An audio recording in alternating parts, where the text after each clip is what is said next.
I'll call this meeting of the Salem City Council for Monday, March 11th, 2024 to order. If the recorder will please call the roll. Councillor Stapleton? I'm here. Councillor Nishioka? Here. Councillor Phillips? Here. Councillor Gwynn? Here. Councillor Gonzalez? Here. Councillor Hoy? Here. Councillor Nordyke absent. Councillor Barney? Here. Mayor Hoy? Here. All right. If you will join me in the Pledge of Allegiance.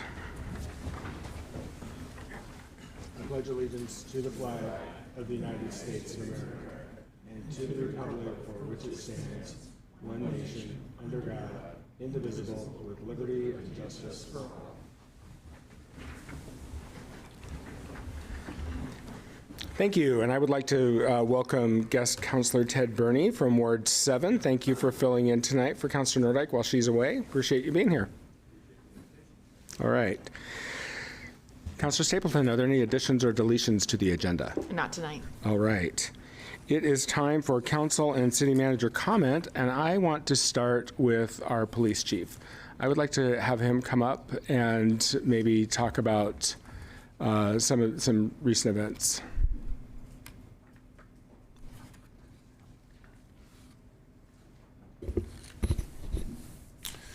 Mayor, Councilors, Trevor Womack, the Chief of Police, thank you for the opportunity to speak tonight. Obviously, we had a very tragic incident happen just Thursday with 3 young men shot in one of our biggest parks. One was tragically killed. And so this is all happening within the context of our Community Violence Reduction Initiative that we just began. And so this is happening at a time when we've already known that violence in our community is increasing. So I just wanted to remind everyone this is something that I've been talking about for 3 years. It's not a new conversation. That violent crime in our community in Salem has been steadily on the rise for about 10 years now. And more importantly, more recently, the shootings that we're seeing happening, the data that we have shows that the non-fatal and fatal injury shootings in our community have doubled in the past 5 years. So this is an increasing problem in our community. And this is just the latest example of the type of community violence that we've been talking about. So I also just want to acknowledge, of course, the loss suffered by the families, all the work that went into trying to get that scene under control and respond. And our focus in that moment for the day or two after was simply solving the crime, doing everything we could to identify the person that committed that act and get him into custody, which is what we did. And so now our attention is beginning to turn to our steps moving forward. And so immediately this week, over the weekend and today, we were in close communication and coordination with the school district about making sure we have safe return to school and campuses today and this week, and the immediate areas around the park as well. But then again, as we look more farther out, it will be back to this conversation that we just began on Wednesday night about the Community Violence Reduction Initiative. So we have more meetings that will be scheduled for the remainder of this year, at least 3 more formal meetings like that. By that way, that meeting Wednesday evening was very well attended. There was about 200 people that showed up, from a lot from East Salem, Northeast Salem area. So a lot of residents came, and we began to get some input. The purpose of these meetings for this year will be to increase community awareness of this issue. There's a lot of data that we have that we want to follow and get community awareness of, so that's one point of the meeting. And then also to begin doing a community inventory, just seeing who are the stakeholders in the community that might come forward and partner with us on this problem. So just inventorying the stakeholders and the resources that exist. And then finally getting input from our community, especially the folks that are affected most by this violence, about how we might approach this problem together. So it's awareness, the inventory, and the input. That's the outcomes that we want for these meetings that we're having this year. We'll gather all that at the end of the year. We'll synthesize it in a report, and we'll use that to build a community-based intervention strategy in 2025. That doesn't mean we're resting on our laurels. As a police department, the criminal justice partners are taking active steps to intervene already. I talked about that some of that on Wednesday night, as far as the partnerships we developed, the increased communication we're having, trying to be smarter about this problem and follow the data. We know where the risk is and who's most involved. So this is where we are, and I just want to make sure I get to speak to that tonight because it's something obviously heavy on everybody's mind in our community tonight. Thank you, Chief. Excuse me. Thank you. Are there any additional comments? Yes.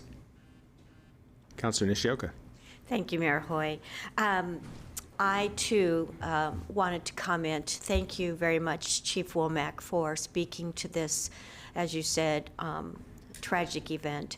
This occurred in Ward 2, and so I'm hearing from many of my constituents, and there is certainly fear and anxiety and anger that's occurred from this.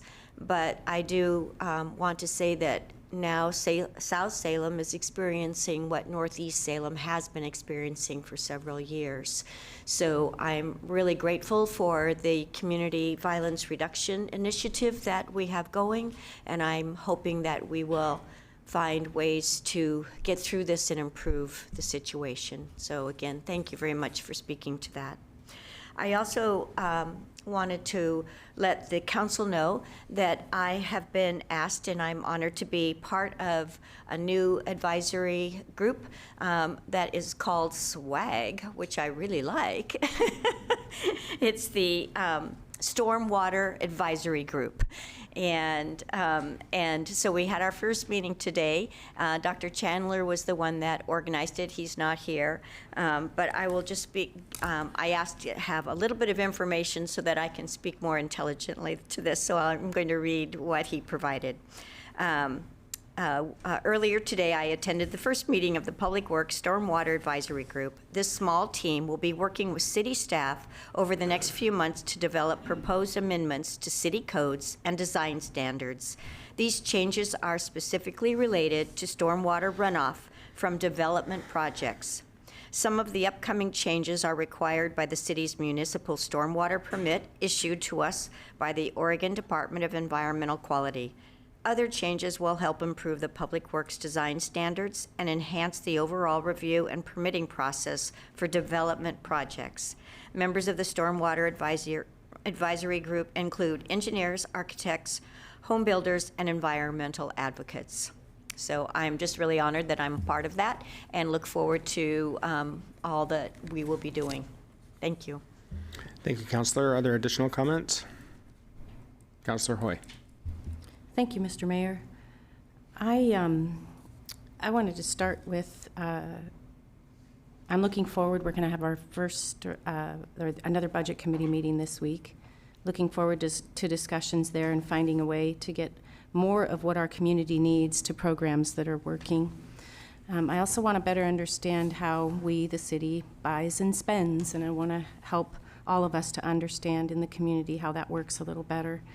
I was thrilled to tour Courtney Place, Veterans Housing. It was an amazing thing to see before the YMCA event on Friday night, which was a 70s theme and was very well attended, and it was an incredibly good time. So I'm thankful for that.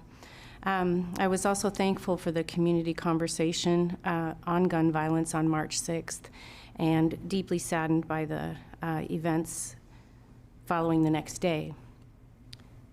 I would like to spend just the rest of my 2 minutes in silence for what we're dealing with here in this city in that regard.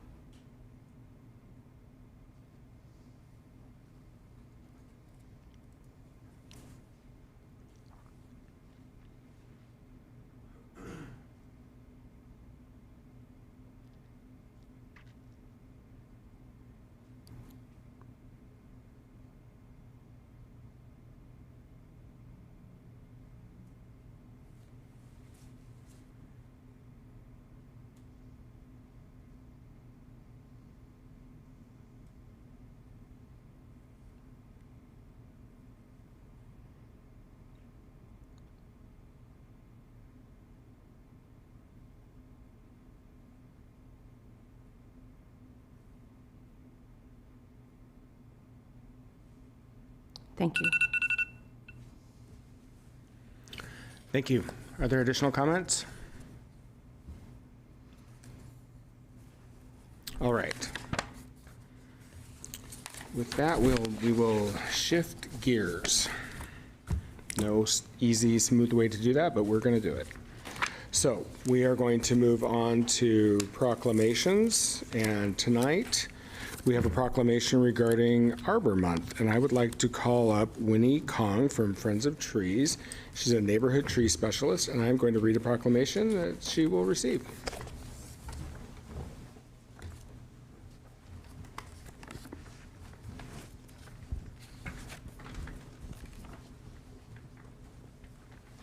Thank you for being here. Whereas our urban forest enhances our quality of life and helps to prepare us for a climate-altered future by providing cool shade on hot days, blocking cold winds in the winter, purifying our air, slowing down and cleaning our stormwater, absorbing and reducing noise pollution, and attracting birds and wildlife. And whereas trees, wherever they are planted, produce life-giving oxygen, sequester carbon, and have a positive impact on mental health. And whereas trees increase property values, enhance the economic vitality of business areas, and beautify our community. And whereas Arbor Day has been an occasion for planting trees and recognizing the many values and positive benefits of trees to human welfare since 1972. And whereas the City of Salem is a charter participant in the Arbor Day Foundation's Tree City USA program, having met and exceeded Tree City USA requirements for 47 consecutive years. And whereas the City of Salem is committed to continuing to care for and expand our urban forest. Now therefore, I, Chris Hoy, Mayor of the City of Salem, do hereby proclaim April 2024 as Salem's Arbor Month. And I encourage all people of Salem to celebrate Arbor Month and to participate in efforts to plant and protect trees and woodlands for the well-being of this and future generations. Dated this 11th day of March, 2024.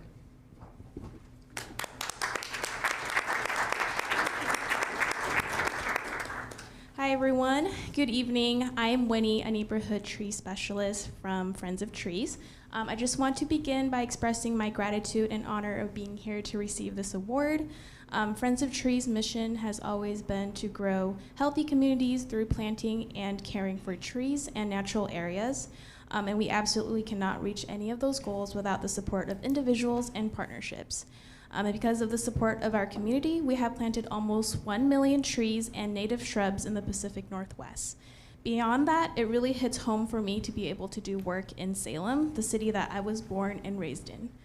I get to visit home and be like, oh, we planted at this park or in this neighborhood, or get to explain to my friends and families about all these different trees that we're planting and kind of nerd out about it.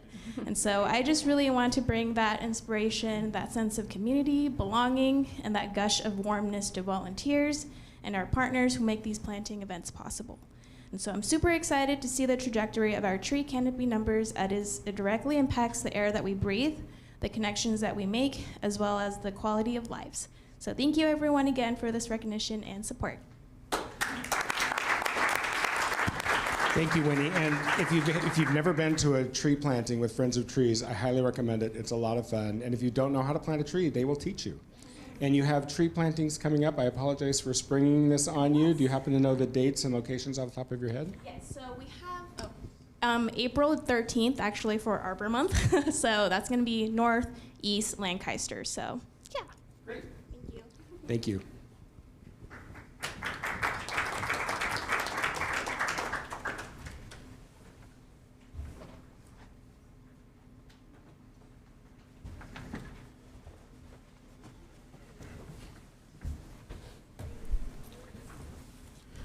All right, we are now on to presentations, and it is my pleasure to invite up to the podium former City Councilor Diana Dickey.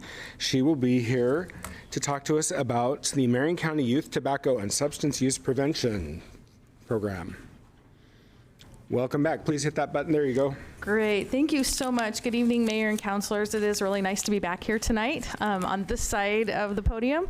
So my name is Diana Dickey, and I'm here with my colleague Connor Foley. We're from Marion County Health and Human Services, Health Promotion and Prevention Team, and would like to share some information related to youth substance use and some ways that our team can partner. So I'll turn it over to Connor to share the results of a survey that we sent to city councilors last fall and some county tobacco information. Then I'll talk about alcohol, cannabis, and other drugs.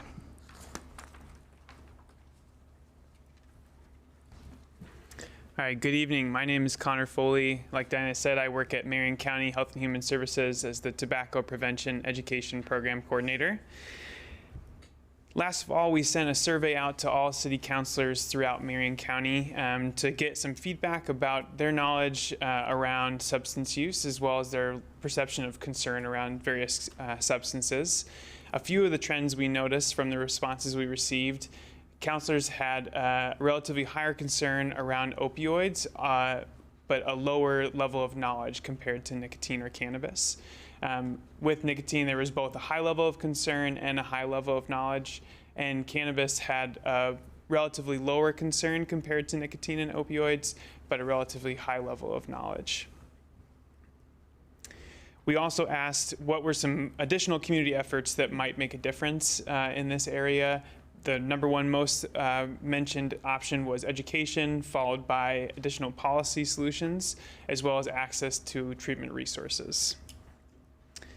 We asked counselors what were some of the obstacles they felt presented a challenge in the community. Number one was money, social media, peer pressure, as well as lax enforcement of existing restrictions on vendors. Some of the strengths that they mentioned that might help in this cause were education in schools, youth-serving organizations, parental guidance, and a shared desire to tackle the issue.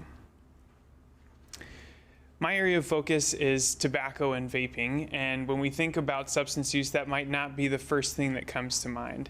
However, tobacco remains the leading cause of preventable death at both the county, state, and national levels.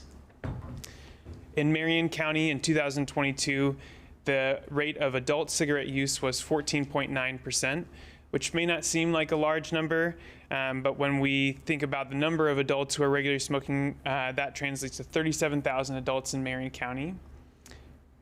Over 3,570 people who had a serious illness caused by tobacco in 2022, and 561 people who died from tobacco-related causes. This is work that has been, we've been doing this work for decades, and the rates have been declining for almost 60 years, but there's still work to be done. As you can see, Marion County's average for adult cigarette use lags behind both the state average of 12.6, as well as our 2025 Community Health Improvement Program, or Community Health Improvement Plan goal of 13%. So work remains to be done. Despite the gains that we've achieved in recent decades, the rise of youth vaping has put our hard-fought gains in jeopardy. 9 out of 10 adult smokers started smoking before the age of 18, and inhalant delivery systems, commonly known as vapes, have been manufactured to contain increasingly higher concentrations of nicotine, which has made them even more addictive than cigarettes. Vaping may be new, but the aggressive marketing strategies used by Big Tobacco are just the same. Vaping companies use flavored products and product placement to appeal to youth, and the strategy is working. 64% of 8th graders and 63.4% of 11th graders in Marion County who used tobacco in the past 30 days reported using flavored products. The legal age to purchase tobacco products in Oregon has been 21 since 2017. However, youth are still accessing these products at high rates. The 2022 Student Health Survey showed that more than a quarter of students who vape report they got their tobacco or vaping products from sources under 21, either directly from stores or gas stations themselves, or from friends and family members under 21. The image on the right compares vaping products on the left to food products on the right, which shows a clear attempt to market towards youth. Marketing for tobacco products has been dramatically restricted over the past 60 years, so that one of the few environments still available to Big Tobacco is the point of sale at tobacco retailers. Marketing in the retail environment makes up 97% of Big Tobacco's total marketing expenditures. These have taken the form of price discounts and promotional allowances for retailers to make tobacco products cheap and visible. Marion County currently has 276 licensed tobacco retailers, and after the passing of tobacco retail licensure in 2022, every store is being inspected annually to comply with local regulations and minimum legal sales age. In 2023, a total of 43 Marion County tobacco retailers sold tobacco products to persons under the age of 21, including 20 of the 155 retailers in Salem, as shown on the map to the right.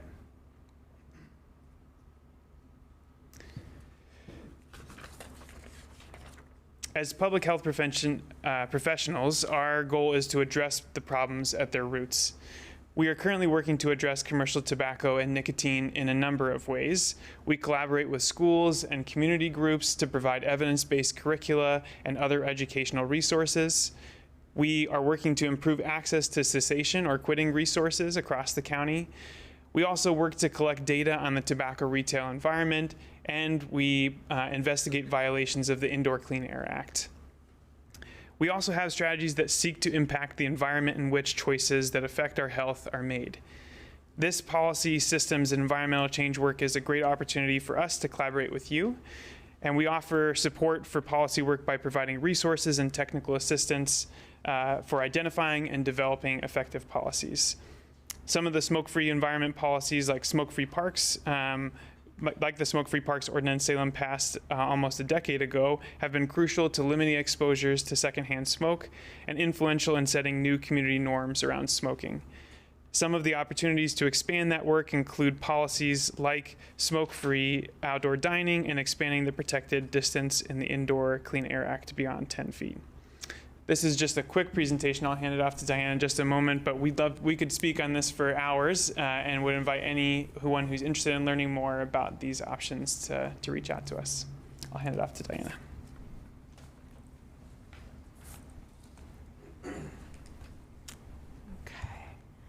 All right, so just a really quick overview of the alcohol and drug situation in Marion County. So these maps here, talk about patient visits to hospitals, so by zip code of where people live, for alcohol and also for opioid overdose. So the map on the left shows that, and the darker the color, the higher the concentration. So folks who visited the hospital for alcohol use, 97301 is the most concentrated zip code in Marion County and in Salem. And then you can kind of see it goes a little bit north into Marion County.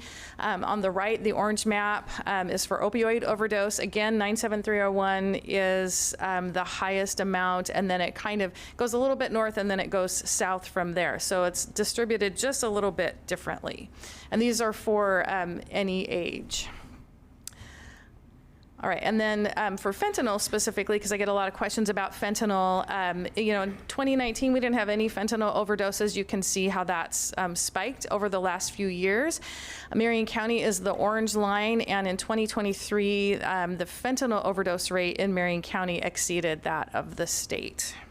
So they're still, the fentanyl overdoses are still going up. So just to talk about youth for just a moment, about a third of our 11th graders in Marion County have tried marijuana at least once.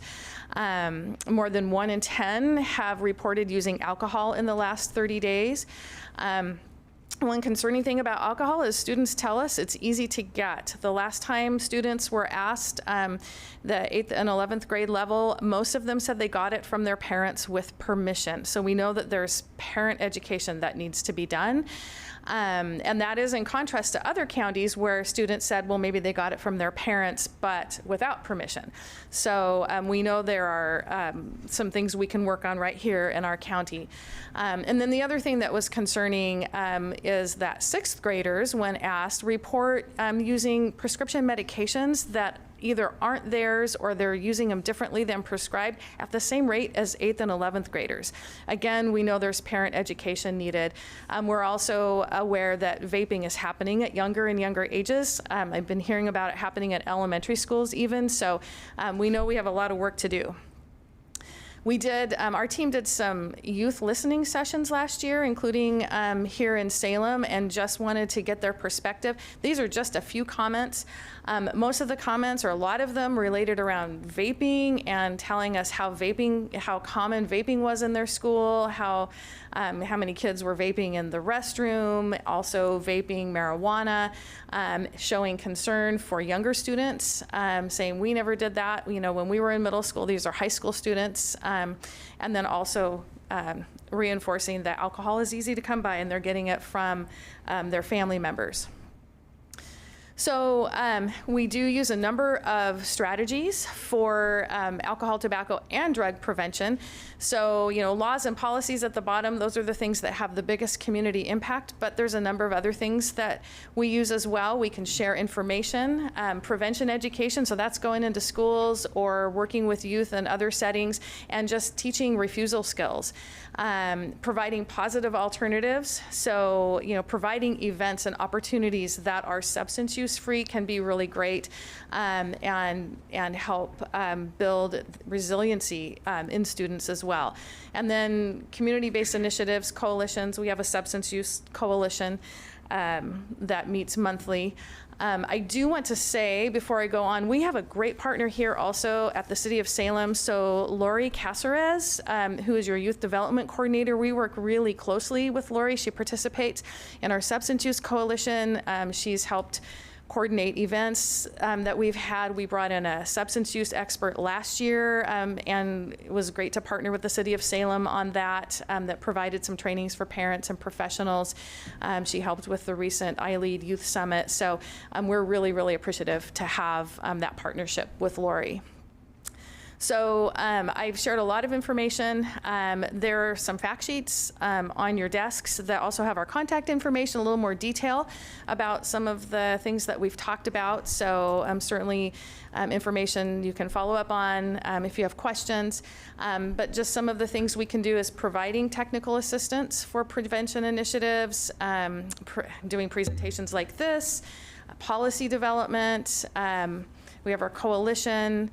Also, we are out, we've been doing this in other cities as well.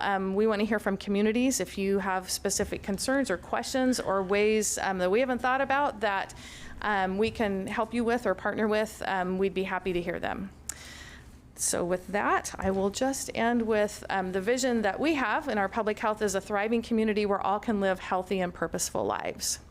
So thank you so much for this opportunity, and we'd be happy to answer any questions that you have. Well, thank you very much for that presentation. Are there any questions? Councilor Stapleton.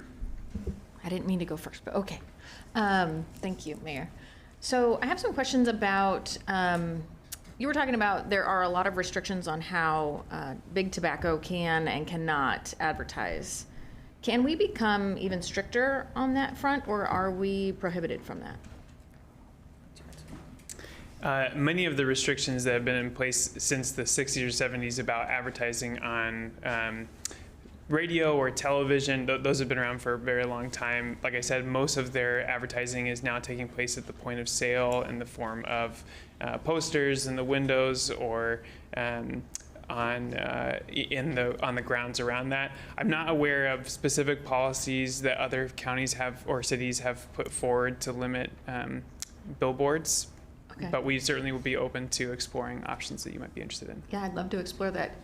Do they have, do the vaping companies have the same restrictions as cigarette companies? One of the challenges with vaping is that because it's such a new technology, and one thing that many people don't know about vaping is that they're actually predominantly using synthetic nicotine rather than nicotine derived from the tobacco plant as a way to circumvent regulations. And so the regulators are playing a catch-up game with the production companies. So there are definitely there are holes in the regulations right now for vape companies compared to traditional cigarette tobacco companies. Okay, thank you. Yeah, this is a really important topic. I have 2 kiddos, middle school and high school. I hear this stuff all the time about the bathrooms, about kids dropping their vape pens in class, and it's no big deal. Teachers don't pay attention. I think they've got their hands full. But just an area that I feel like there's a lot of work to be done, and I know there's probably many others on council who would like to do the same thing. So really thank you for coming down. Councilor Phillips. Thank you. Thank you both for coming down tonight and presenting on this important topic. I mean, this is probably life-saving work, so I would really like to take this time to ask, what would you envision in your future where we're maximally effective in helping you? Like, what can we do as a council to assist you in getting this word out? Sure. I mean, I think there's a few things. Certainly, if there's any policy options, you know, that's one, and that's something that a jurisdiction can do. And there's a number of policy options that might be available. But also just getting the word out in the community. So, you know, our work is very upstream.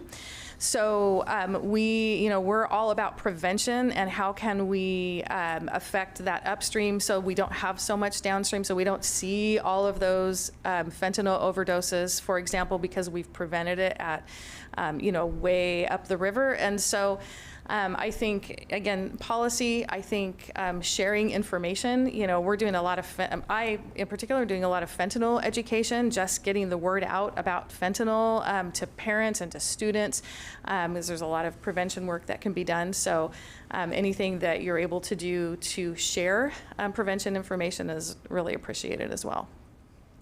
Thank you again. And I would just add to that real quickly. Flavors in the tobacco realm and vaping realm is one of the biggest issues on the table right now. It's been considered at several levels at the county as well as the state level.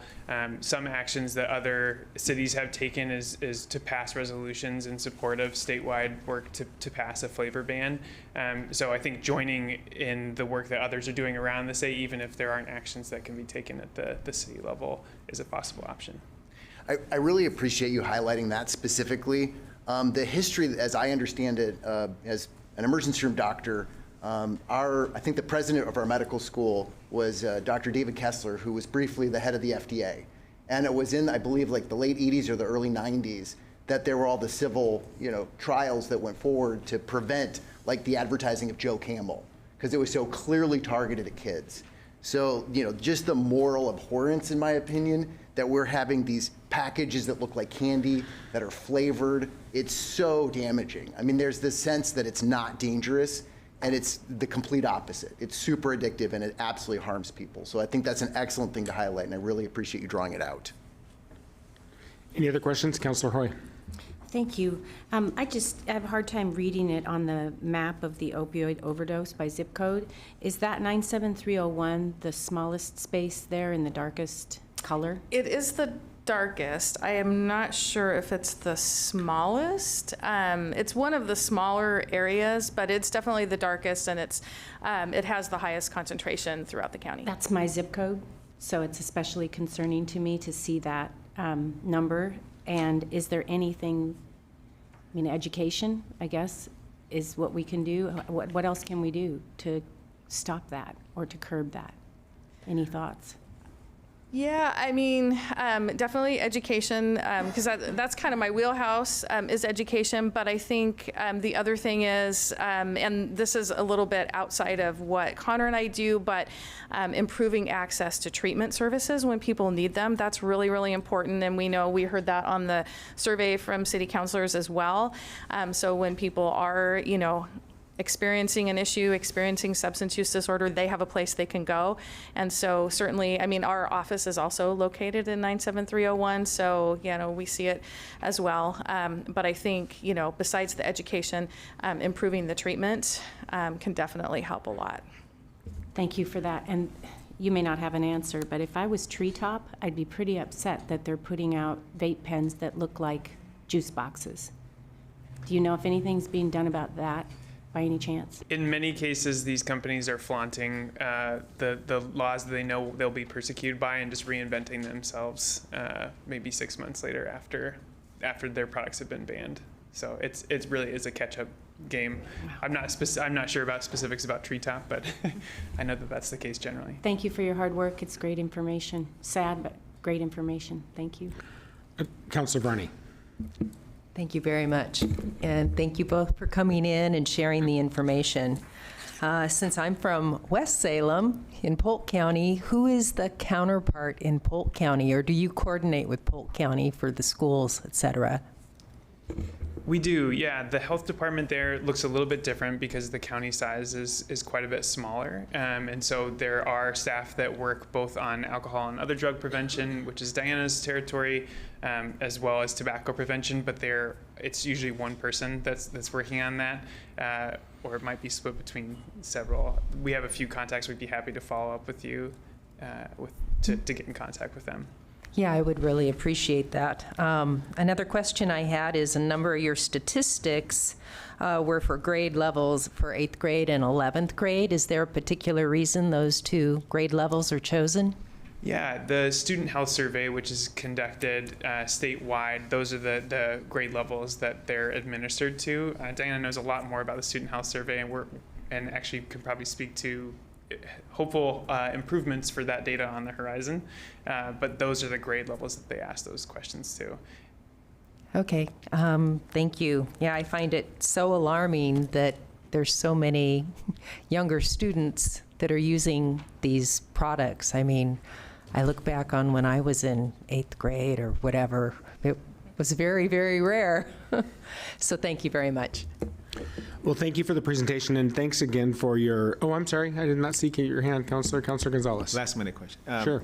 Is this information available in multiple languages in addition to Spanish, but other ones? Is there anywhere to get that? Yeah, Please, thank you. we're always looking to make our resources available in languages that our community speaks and uses. Spanish is certainly one that we try to have all of our material in. We also try to provide it in Russian, as well as we're working with partners to put it in Chukis or Marshallese, but the language is spoken in the community. This particular presentation has just been put together in English, but we'd be happy if you know stakeholders would be interested in hearing that information, we can put it together in Spanish. Counselor, hold on, we're not done yet. Counselor Nishioka? Thank you, Mayor Hoy. Oh, your microphone's not on, Counselor. Thank you, Mayor Hoy. I have a question, and I'm not sure how you would go about answering this, in the sense it may be different in areas. You spoke about how you need to educate parents. How do you plan to do that? And how can you get it to those that need to hear it? That's a great question. So there's a number of ways. So there are, last year when we partnered with your youth development staff, we brought in Tall Cop. So he does drug prevention all around the country, and he comes in and talks to communities about what he sees in your community in terms of youth drug use. And we put on a forum at Kaiser City Hall, and we invited the community, and so we had a good attendance from that. So that's one way it can be done. There are programs that are happening in terms of like parent education. There's a program called Strengthening Families. So for example, Houck Middle School has that going right now. We're not sponsoring it. It's put on by the Early Learning Hub, I believe, and they have done the outreach. And so in terms of, each area, we would rely on the people in that neighborhood, the people in that school district. They know how best their parents can be reached. And so we have a number of ways that we can do that depending on the needs of the neighborhood. Thank you. I appreciate that, and appreciate all the work you're doing. Thank you for the presentation. I just wanted to also thank you for your partnership with the iLead Youth Summit. That was a great event. I was really honored to be able to speak and welcome all the youth from around the area last weekend at the Boys and Girls Club. So thank you for partnering with us on that. It was a great event. All right, thank you. Thank you. All right, and now we are on to public comment. First up, we have David Patterson. If you'll step up to the microphone, make sure that green light is on. Introduce yourself with your name and your address or your ward. And as a reminder, you have 3 minutes. When the yellow light starts flashing, that means you have a minute left. When the red light comes on, that means your time's up. Go ahead, Mr. Patterson. Thank you, and good evening, Mayor and Council. My name is David Patterson. I'm the Regional Managing Director for Falck Northwest, located in Ward 1 at 1790 Front Street Northeast. Falck has proudly been the City of Salem's ambulance service provider since 2015. We value the city's innovative public-private partnership and are honored to serve the Salem community. I appear before you today in response to item 5A, Salem Fire Department proposal for reintegration of ambulance service. This proposal to designate Salem Fire as the exclusive provider of ambulance service starting July 1 of 2025 would effectively end the city's partnership with Falck Northwest and close our organization. I'm asking you to wait and not approve this proposal tonight. This report was not shared with us and was not a collaborative effort. It has been rushed to council without proper vetting. I respectfully ask that you conduct further research and consider other points of view as well as a deeper dive analysis before making this dramatic and critical decision. Falck had only just been made aware of this proposed change on Wednesday last week. The study does not tell the full story, and the process, in our opinion, has been opaque. We know there are many challenges in the industry, including staffing and increased call demand. However, we question that a rush decision to move this service to the city in 2025 will relieve these factors. In fact, Falck, Salem Fire, AP Triton, the consultant, and our union all support a rate increase that's pending before City Council that will help to stabilize the paramedic wages and also support the 12 EMTs that we currently have in paramedic scholarship at our place of business. We simply want to be able to compete for the right to be your partner next year and are open to discussing system design changes, but we have to be included. I'm sure you'll do your due diligence to answer the questions, the following questions. Is the council certain that making this change will relieve the financial burdens on the city, or is it creating more expense and burden on already stressed services? Is the council completely sure that the financial analysis in the consultant's report is comprehensive and considers all expenses, including liabilities and cost of personnel turnover? Did the consultant consider how collective bargaining would look under the new agreement? Has the council reached out to its stakeholders and constituents to determine whether they want to end this public-private partnership? With our fire chief retiring this fall, the department will be in transition. Is it prudent to make this decision without the new chief's input? And what's the benefit in rushing this decision tonight? If this is the best decision for the city, then the fire department and council will only benefit from giving the report a careful review from all affected parties. We share a common goal. We want what's best for the community. This is a dramatic recommendation, potentially with massive financial and operational risk to the city. We ask that you delay this decision until the community and all the stakeholders can fully review and analyze this report. Thank you so much. Thank you. And just for your information, Mr. Patterson, I don't anticipate a motion tonight. I think it will just be an information item, and we would potentially take action at a future meeting, so I don't think any action will happen tonight. Thank you. You're welcome. Next up, we have Tom Hoffert.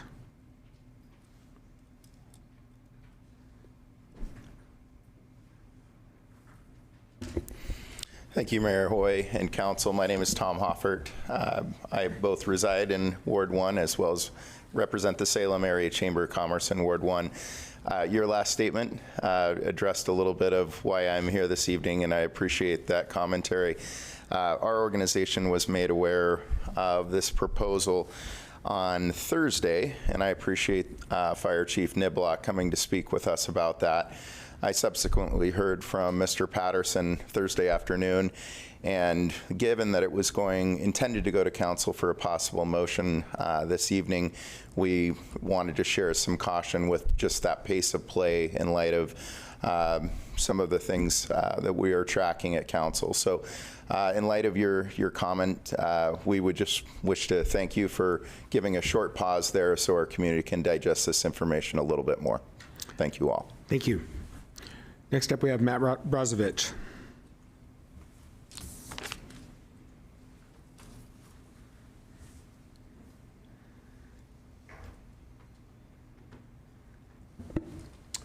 Good evening, Mayor, City Councilors, and citizens of Salem. I'm Matt Brozovich, the proud president of Salem Professional Firefighters, Local 314, representing all firefighters within the fire department through the rank of battalion chief, and I'm also a Local 4 resident, Ward 4 resident.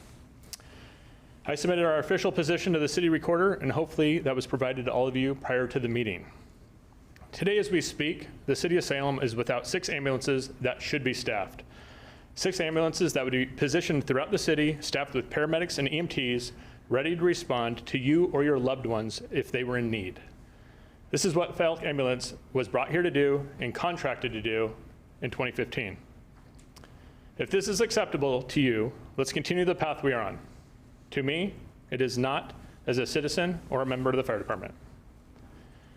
If you want to continue the standard of our partner meeting its contractual obligation 39.5% of the time, then let's continue this path. That means 60.5% of the time, the ambulance service in Salem is not being staffed adequately to the contract that you guys entered into. If this is acceptable to you, let's continue the path we're on. To me, it is not. Although this may be new information to a lot of you, I started dealing with this problem in November of 2021, when I was asked for our members to staff a medic unit for a mere 30 days to allow Falck to get on their feet. This was 27 months ago, and we aren't in a better position today, we are in a worse one. We aren't only staffing one medic unit, we're staffing a second one on demand as needed. And as I said before, if this is acceptable to you, let's continue the path we're on. We are in a city budgetary crisis, and this fiscal year alone, we're going to expend an extra $2.2 million in overtime that we should not be spending. $2.2 million we could use to staff a fire station that the voters of Salem voted to build. And again, if this is acceptable to you, let's continue the path we're on. I stand here before you tonight looking out for what's best in the interest of the citizens of Salem and the city of Salem. The ones we all took an oath to protect, not what's best for a private ambulance company. Falck Ambulance has been subsidizing their business on the backs of my members with your money for 27 months. Enough is enough. I move forward that we adopt the recommendation presented to you by AP Triton. It's time the city of Salem moves forward to a sustainable and cost-effective model. And if that's in tonight or 2 weeks, we need to move forward. Thank you. Thank you for your testimony. All right, that concludes item number 2, public comment. So we are now on to the consent calendar. Councilor Stapleton. I move approval of the consent calendar. Brian, could you? Oh, I got it. Second. Thank you. Tonight's consent agenda is item 3.1A, the February 20th, 2024 draft city council work session minutes. Item 3.1B, the February 26, 2024 draft city council minutes. And item 3.2A, the Riverfront Park Playground Redevelopment Grant application to the Oregon Parks and Recreation Department Local Government Grant Program. And that concludes the consent calendar. Thank you, councilors. Is there further discussion? Will the recorder please call the roll? Counselor Nishioka? Aye. Counselor Phillips? Aye. Counselor Gwynn? Aye. Counselor Gonzalez? Aye. Counselor Hoy? Aye. Counselor Nordyke absent. Counselor Barney? Aye. Counselor Stapleton? Aye. Mayor Hoy? Aye. Motion passes.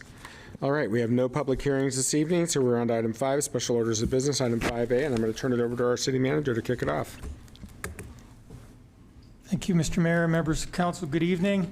I am going to kick this one off, and then I'm going to kick it over to Chief Niblock and our consultant to continue the presentation. So there are many legitimate questions about this proposal, and we are here to respond to them this evening.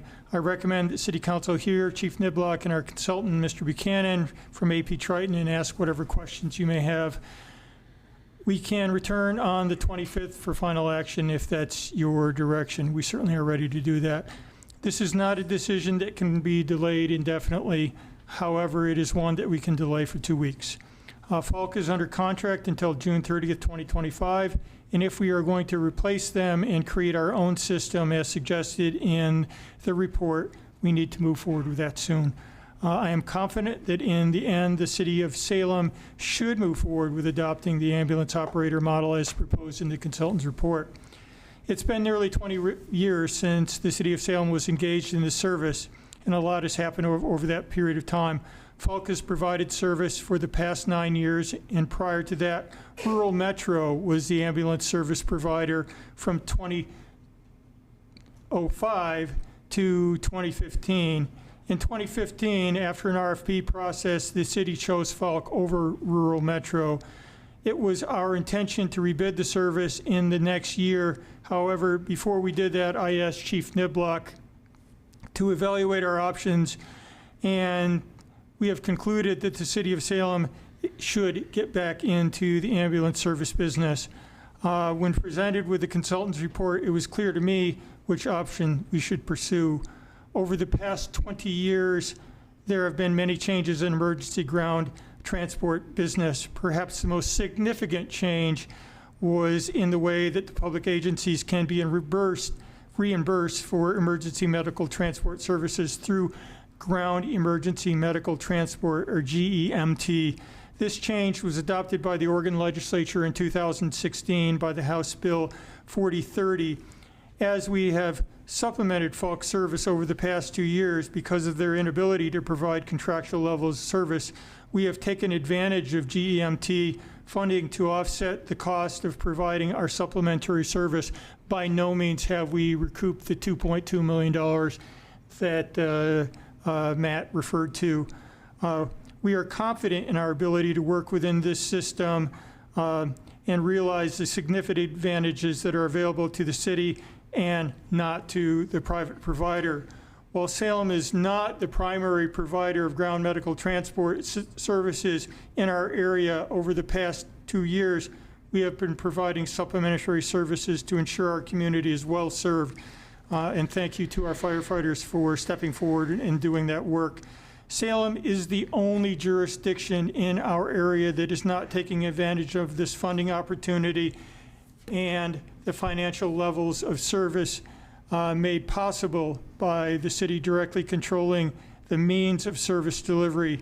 My former jurisdiction, the city of Olympia, Washington, recently moved to the direct service provider model based on the same recommendations and justifications that are included in the report. As I look out at the future of public safety service delivery, I don't see a lot of bright spots or opportunities. However, I think this is one that we need to understand and take advantage of. Moving in this direction will move us in the direction of being able to deliver sustainable services to our community, and that's a direction we need to turn to. I will now turn it over to Chief Niblock and our consultant, who will be appearing remotely. Thank you. Thank you, Mr. Staley. Chief Niblock. Good evening, Mayor and Councilors. Mike Niblock, Fire Chief. Pleasure to be before you this evening. You probably already heard some of this, but I'm going to repeat it just for the sake of getting through my notes here. For the last 2.5 years, our current provider has struggled to meet our hourly service contractual requirements for our system, which is 1,030 hours a week. Just a few weeks ago, they achieved 673 for an all-time low. That's almost 400 hours less in a week for service than is required by contract. In the last 52 weeks, they have not met the 1,030 hours of requirement. So as Matt mentioned, obviously this is concerning for me as fire chief and for the union president and for the firefighters. We have had to staff up medic units to make sure that we serve this community. We're sworn to protect the community. We're going to make sure there's ambulances available using taxpayer dollars to subsidize a private enterprise. Quite frankly, it's not working. And we know that the contract is up in July 1st of 2025. And as the city manager mentioned, we wanted to take a hard look at everything we're doing. We asked this consultant to give a hard look at our department and make recommendations on what we could do in the future. Was there a better model out there?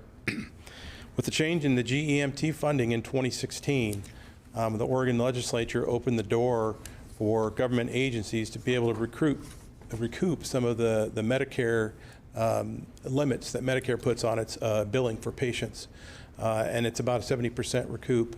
And for us, for last year's numbers, that's $4.3 million in revenue that we're leaving on the table. When we did the math on this study, operating costs for the system about $10 million a year. We're going to have $12 million in revenue plus the GEMT, so 17 million in revenue. That's a net positive revenue. That allows us to do future capital projects. It really gives us a solid foundation in our EMS fund. And so that's why we're making this recommendation. To address a few other issues, we breached Falck in 2022, February 2022, for failing to meet the contract. And they had a different general manager at that time, and they worked hard to improve their times, and they did for a short period of time. But since then, like I mentioned, the last 52 weeks, they have not met the standard, and we've had to subsidize the system. And that's mandatory overtime, and it's expensive. So this recommendation, as fire chief, this recommendation is the right decision to ensure our citizens receive the service levels they deserve and we're sworn to protect and provide to them. This recommendation is revenue positive, which the privates aren't allowed to use or don't have access to the tune of $4.3 million a year. This recommendation improves service delivery hours in our system. We're providing 1,080 hours versus 1,030 that they're providing right now. This system is scalable. With the leftover money, if we have to add an ambulance, we'll add one. We have 168 paramedics. in our department. I can guarantee you right now, tonight, that we will not have a medic unit out of service because we don't have a paramedic to put on it. Falck can't do that. This recommendation allows for growth and service level improvements and capital reinvestment in our system. This recommendation will diversify our department. It will give us a pathway for folks to come in as EMTs, go to paramedic school, become a paramedic, and then test as a paramedic firefighter.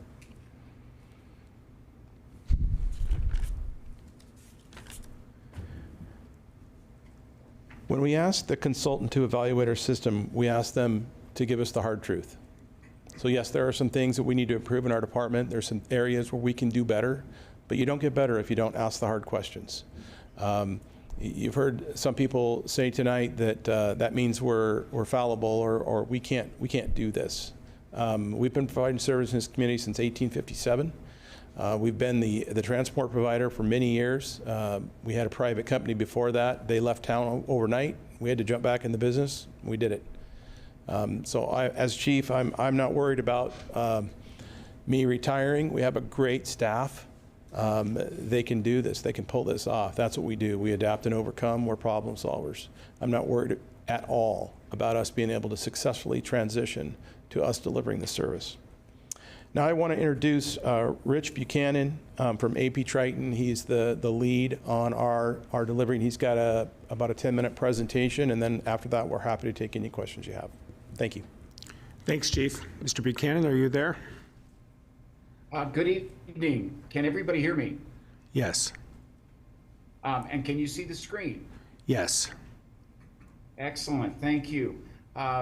Council and members, I appreciate greatly for the opportunity to see you.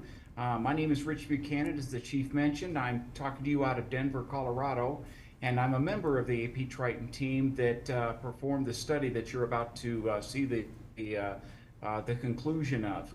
I'm going to go through this rather quickly, strictly for the benefit of allowing you all the time that you want at the end to ask any questions. I also have the capacity to get as detailed as you want into some of this. This is going to be just the 30,000-foot view, but we have a great deal of support information that I can give you if you should so choose. To begin with, and this is kind of important, is this project was done by people from all across the country. We want to give you a national perspective. As you're about to see, you folks are struggling or having to deal with a situation that many other communities just like you are dealing with. And so it is not just a single opinion. We've brought together some of the most competent people in the business, been around for 10 years, and we've been at this for 6 months. We've put a considerable amount of effort, time, and analysis into this project over the past 6 months. So this is certainly not something that came to fruition within the past couple of weeks. Right now, as I said, AP Triton travels the country, and we provide this kind of service as along with many others. But when we deal with this kind of a decision, it's always based on two classes. One of them is performance issues, and that usually transfers to response time, or financial issues as it applies to the provision of ambulance transport. There's just a few jurisdictions that I personally am working on right now: Ventura, California, Colorado Springs, Brattleboro out in Vermont, the city of Oversight in California, the city of Ontario. All of these folks are doing exactly what you're doing right now, and trying to make a decision on how to best provide services over the next few years. When we do these evaluations, and this one in particular, there are basically 4 components. We start out by looking at the service demand and the actual volume of calls that your pre-hospital and emergency providers are having to respond to. I'm going to show you a little bit of that. Then we were contracted to do a systems analysis for the fire department. We were not contracted to look at Falck Ambulance's performance, and I can't speak to their performance, although I did not hear anything disparaging about their patient care. Our focus with regards to Falck Ambulance was very specific to the type of calls that they are running as far as EMS, and I will show that to you. And we wanted to look at their performance as with regards to how quickly they're getting to incidents. After we have those two bits of information, and we looked very critically at the fire department, and we did find areas for improvement. I don't think there's an organization in this country that could be evaluated with the complexity that we do that we would not find opportunities for improvement. And we used that same criticality when we were developing your financial and feasibility analysis that I'll discuss. The first thing we look at is service demand and performance. This is somewhat, I think most of you will probably be aware of this, but on the left-hand side, it shows you the type of EMS calls that typically your fire and EMS system have to respond to. What is very unique here is you have a very high criticality. When you look down towards the bottom, and that starts with altered mental, chest pain, acute respiratory, what it translates to is that you folks have very sick patients, and it does require the current system that you have. You have paramedics in the system, both on your first response fire, and you have them on your ambulances. And in some communities, that necessity isn't as great, but in yours, it definitely is supported. So you have the right system for the type of criticality that you folks face. This heat map basically does a couple of things. We use GIS and computer modeling to take a look, and we put all the calls that you had for this particular period of time. We show the relationship of those calls to where your stations are, and then get an idea of how much you're supporting your neighbors, which you were doing a fantastic job of responding outside of your jurisdiction. What it shows is obviously when you see the red and the orange, that is a higher volume of call incidents, and it translates to more density in population. It also shows you that your fire stations are currently very well placed, and by design, you've done a real good job of planning for the future. This is called the standard heat map, and what it does is it, on the left-hand side, starts at 12 o'clock in the morning, and then works all the way till 12 o'clock at night. Across the top, Sunday through Saturday, is obviously every day of the week, and then we can calculate the density of calls at a particular hour on a particular day. As you can see, most of your call volume is very what you would call surge in the middle of the day, starting at about 9 o'clock and ending somewhere around 4 or 5. Many communities don't have this. It is actually to your benefit because it supports planning. And one of the things we're going to talk about is the surge capacity that needs to be put back into this system to cover the calls during the day. Evidently, you folks particularly have an issue at 4 o'clock on a Friday afternoon. That was the hottest spot during the year last year. This is kind of an important concept here. And I only show this to you because on occasion there's some confusion about how we present data and how we measure entities. On the left-hand side, you're going to see 7 hypothetical events, starting with 7 and ending with 9. Those are response times for a hypothetical medical call: 7, 7.5 minutes, 8 minutes, 8 minutes, 7, and so on. Now, for this hypothetical standard, and I do have quite a background in statistics, we're going to say that the community set the standard at 6.5 minutes.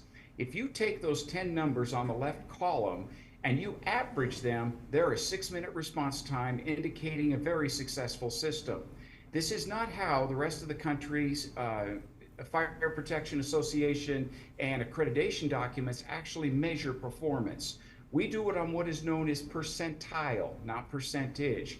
And basically in an abbreviated version, it takes a look and says, if you're at the 90th percentile, you're saying, what are 9 of 10 of our citizens receiving as far as service? If you look at that same column of numbers, only 3 of those individuals actually received care in the amount of time they should have received it, which means that their 90th percentile as well are close to 9 minutes. So this system is definitely not fulfilling the requirements that would be set by the standards.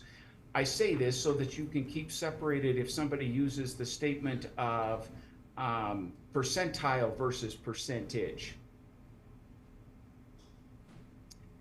This next one is called performance, and what we do is we've looked over the years and evaluated you're basically your 90th percentile for all the different aspects that your fire department is running. Now, this is not your EMS system yet, but we're going to focus down there on the 3rd column of EMS, and you'll see there that your 90th percentile for EMS is 9 minutes and 7 seconds. This is actually remarkable because we found that your dispatch center has a little room for improvement. They're a little bit slow at about 2 minutes in call processing time. We've made some recommendations to help with that, which means your fire department, from the time they are receiving the tones of that event or that emergency, they're getting to your house or to wherever the location is in about 7 minutes. This definitely meets or exceeds national standards by the way they're set. Then you can see some of your fires, motor vehicle, and those kind of times. The challenge that you have comes to the performance of your EMS system. There is not any debate or discussion about the following items. In fiscal year 21 and 22, Falk Ambulance paid $168,850 in fines for failure to meet their response times. In 2022 to 2023, due to those limited or those what we considered unsatisfactory response times, the Salem Fire Department began staffing ambulance. This brought down the amount of the penalties charged to Falk Ambulance to $40,700 because the fire department was able to run those calls and fill in the gap. One thing that is not maybe or needs to be more emphasized is it translated in that 2-year period to 3,823 people who had delayed ambulance transport. This definitely will constitute and compromise the level of care that you are providing.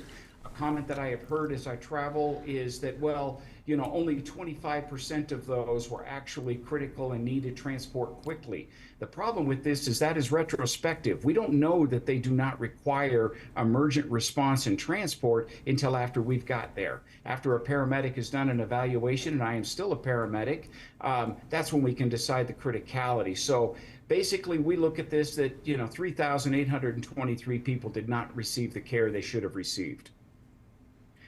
From evaluation, now we are talking specifically of financial, and as I said, and I'm going to take the screen a little bit bigger to see it. From a valuation point of view, and I apologize, since I can't see you folks, are you still seeing the screen okay? Yes, we are. Perfect. This is going to be the money. We divide this into two sides. First, we have to establish in your community what is the payer mix. And the way that we do that is we look and see the percentage of Medicare, Medicaid, commercial insurance, and private pay, which generally translates to they just don't have any means to pay for medical care. To my surprise, I didn't realize, but 53% of the call volume in your community is because over half of your community is elderly, over 65. This is both a challenge and from a financial perspective can be useful in the sense that it's very predictable. We know exactly how much funding can be acquired from Medicare, whereas some communities this changes dramatically every year and it's a little harder to predict what their payer mix is going to look like. So we know very well what your payer mix looks like. We then translate that down to the call volume. In 2024, we estimate that you'll run 27,461 calls. That will result in about 19,819 transports. Now, we moved down a little bit, and I heard a little bit of discussion by the individual from Falk. We set the base rate at the very bottom. One of the things you're going to find is that AP Triton in our 10 years has never underestimated expenses or overpromised revenues. The way we do that is by being very, very conservative. So we have selected a base rate that is probably too low. But by doing so, you folks will probably consider to put a base rate that's going to be around $2,400. But by putting this at the very bottom makes this a very conservative estimate. And as I said, we have never failed to meet the expectations that we've laid out in our reports. So with a base rate combined, including mileage, of $2,217, we then take that to the next level. This is going to show you the reimbursement percentages based on each one of the payer mixes. So we do know for a fact exactly how much Medicare is going to reimburse. We know what Medicaid is going to reimburse, and so on. And so these are calculated based on the formulas that we use across the country. And we have valued your system right now without any subsidization at $12,510,412. An important factor comes up. The chief mentioned it before. One of the benefits of a public system is what is called GEMT. What this does is a federal program that translates down to your state and then eventually goes down to a public entity. They have funding that is designed to balance or fill the gap between what you bill for Medicaid, which is this 5,216 volume, and what you actually can collect. And it is only eligible for public entities. So when we do these, we basically point out the fact that for your volume of that Medicaid, you're looking at about $4 million of GEMT funding that only a public entity can have. When we do our valuations, we leave it out because, you know, subsidization is always a topic of concern, although this one is a congressional act, and I don't anticipate it has been very sustainable, and we expect it actually to grow over the next few years. But when we do this, we stay very conservative. This $12,510,000 is without any subsidy. So when you're looking at that number, the reality of it is probably $16 million. Once we value the system and determine what is the potential, then we have to, if we can get this to go, my apologies, then we have to then apply it to what does it cost to run a system. And as we said, we do this a great deal. We get into a great deal of detail. We've only barely touched on this. We discuss everything from the cost of the computer that they have to have in the back of the ambulance to the cost of a very expensive pram that helps lift a patient into the back. So this is going to be just screenshots of some of the things that we do. But it'll give you an idea of the true in-depth analysis that we do when we determine what a system should cost. A couple of things that we did in this, we put in a 5% margin to all of the possibilities of the models that you have to choose from, and that simply is to account for you have to plan for capital improvements and that kind of thing. One of the things that is sometimes misunderstood when you read this document is we speak in terms of 24 ambulances and 12-hour ambulances. The reality is you won't ever have 24-hour independent paramedic EMT units probably on the street, or if you do, they'll be very limited. So we say in here that it requires 7 24 ambulances, and that translates to 61,320 unit hours. That is the cost of, it's going to be the cost of one ambulance with the crew, with the equipment for 1 hour. When you multiply that by 24 hours a day, multiply that by the 7 that you need, times 365, that's where you get that 61,320. We also believe that you need one 12-hour ambulance during the day, 365 days a year, and that comes out to 4,380 unit hours. When we put these two together, you get that number at the bottom of 65,676 unit hours to provide ambulance transport and care and meet the necessary response standards that you have. We put in there the 724. The reality is you could have 124 and you could have a myriad of others, 6 of them that are on 12-hour. That'll be done by your department if you should choose to go down this, and they will break it up. What you really should pay attention to is the total unit hours required at the bottom. Then we start going, and these are just screenshots, folks. All I do and the team does is and as I said, I have pages of these that we've provided to your finance director. They have gone through this very carefully and is helping them draw up some of the potential budgets they might have. But we account for recruiting, we account for safety gear, supplies, processing, medical screening. So as I said, and this is just for the non-sworn options, but we get into a great deal of detail. We turn around and do the same thing when we're talking about operation, what it takes for the cardiac monitors, the data tablets, power gurneys. And we continue to carry this through as we build each one of your potential models. And I'm sure that you're more than welcome to have all of this information because your finance department currently has it. Then we have to do salaries. So what we did is we obviously know what it costs for a paramedic firefighter and EMT firefighter because you have them in your system right now. We then look at the areas around you and look at the different systems, and you have in Marion County, they're the closest that are doing this exact proposal for a single role, and we take their rates. Then we adjust them a little bit depending on, to be competitive within the environment. And we come up with a little bit of neutrality. I'll show you that we use this as a base, but it was a way for us to start building the system and giving you a better idea of what it will cost for the overall provision. Then it comes down to the summary. Option one, and I'd like to explain these because they get very confusing sometimes, is a firefighter model. This is the traditional model that actually came out of the West Coast. That is where there's going to be a firefighter paramedic and a firefighter EMT, and it's very expensive. It is very useful in systems that need to supplement the number of firefighters they have so that they can fight the major event and deal with the major fires and other hazards. This particular model, as I said, is still used, and probably for Salem at this time, it isn't necessary to supplement your firefighter corps or staffing and what we call an effective response force. But if you so choose to have that, it would cost about $210 a unit hour. And again, that is a very important number because it defines what it takes to pay for one ambulance for 1 hour under this model, and then you simply multiply it by 24 hours and the number of ambulances required. If you chose this model, you would lose about $1.3 million a year out of the general fund or some other source of funding.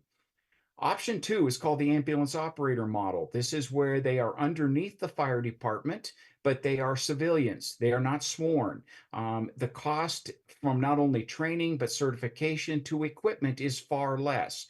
So when you do an ambulance operator model, in this particular case, we've calculated $158.78, and there would be a net profit of about $2 million in the system per year. Now, keep in mind, when we drop to option 1 and 2, there is still very comfortably about $4 million in GEMT money that you'll receive. But again, we're going to be conservative, and we're going to discuss what the summary is without any subsidization. The hybrid sworn and non-sworn model tends to be, there's a number of situations where this happens, but it's probably going to be when there's a conflict where suddenly you are required to mix. Part of it is the fire department, part of it is to cover with private ambulances because your provider left suddenly. These models can work where you're mixing it up, and they certainly can work in the short term when you're waiting to get resources and maybe purchase ambulances or something like that. So you can combine these types of systems, and you would come up with about $180 a unit hour and have a net recovery about $630. The subcontracting model is actually more commonly called an alliance model. What this does is the city has the option to take all of the responsibility. They do all the billing. They basically manage this entire system. Only difference is they hire a private ambulance to come in and do the service for them. This has a potential, and it is certainly something because the fire department could still bill for the GEMT. The problem, without subsidization, this is almost a break-even system. So it certainly has, it's somewhat expensive at $181 a unit hour. And in the event the subsidization was not available or started to drop, it suddenly becomes less financially attractive.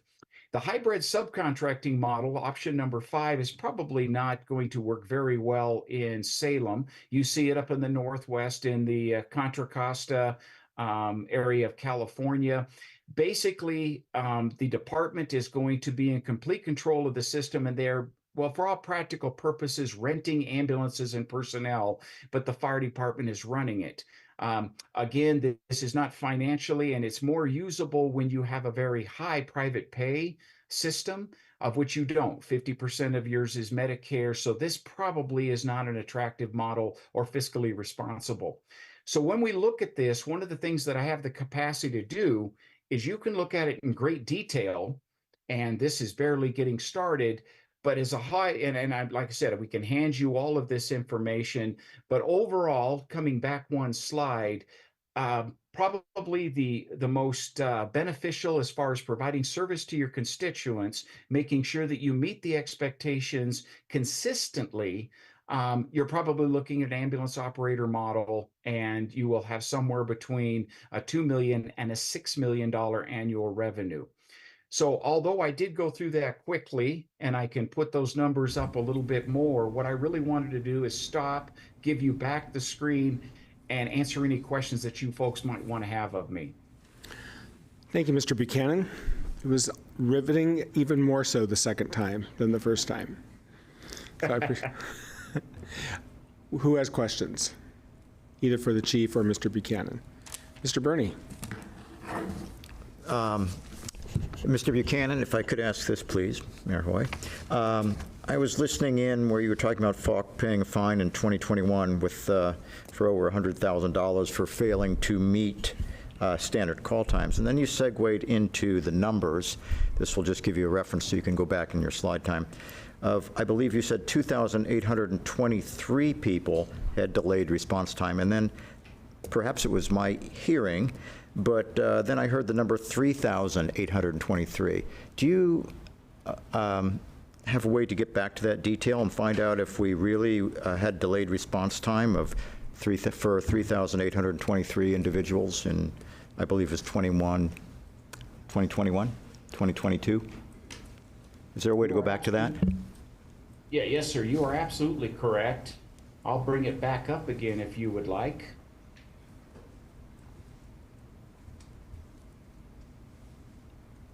If the system will let me share again. I don't know whether the system's going to let me share. Perhaps you could just tell us which is the accurate number. Okay, so in answer to your question, so they paid $168,850 fiscal year 21 and 22. They then had a significant decrease in the amount of fines that they were required to pay in 22 and 23 to the tune of $40,700.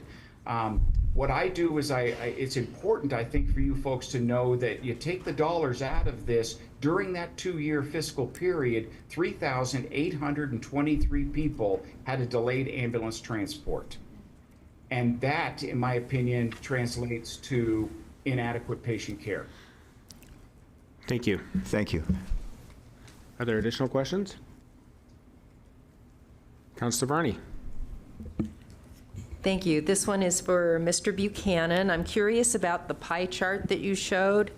I just wanted to make sure I was interpreting this correctly. You said that 53.7% of the payers were Medicare. Is that 53.7%, does that represent the percentage of reimbursements, or is it the percentage of people as payers? I wasn't sure, since the main title on it was payers. It's an excellent question. No, that and that exact amount is 53.7 are over the age of 65 of all the calls that they ran. So the majority of your community is over 65, or at least certainly the ones that are requiring emergency medical services. The percentage of reimbursement is very different. Okay, that's why I needed that clarification, because some have more needs than others, and so I just wasn't too sure. I have more questions. Sure, go. This is for the chief. I'm curious, will this model number 2 eliminate our need to send a fire truck to a medical emergency? It depends on the emergency. So if it's a heart attack, we send 2 fire trucks and an ambulance to properly treat that patient to give them the best chance of survival outcome in that scenario. One of the things that we are doing a trial on now is a basic life support car in the system, and that's something we plan to continue as well, so we can have a triage system where we can send the right resources to the right call.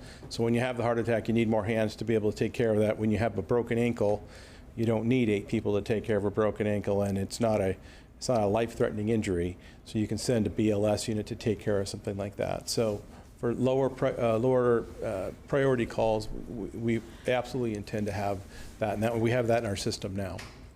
Okay, and it's the 911 center that makes that determination? Yes, they use EMD, emergency medical dispatch cards. We are also in the process of updating that system to make it a little more quick to translate what actually needs to go there and digitizing that.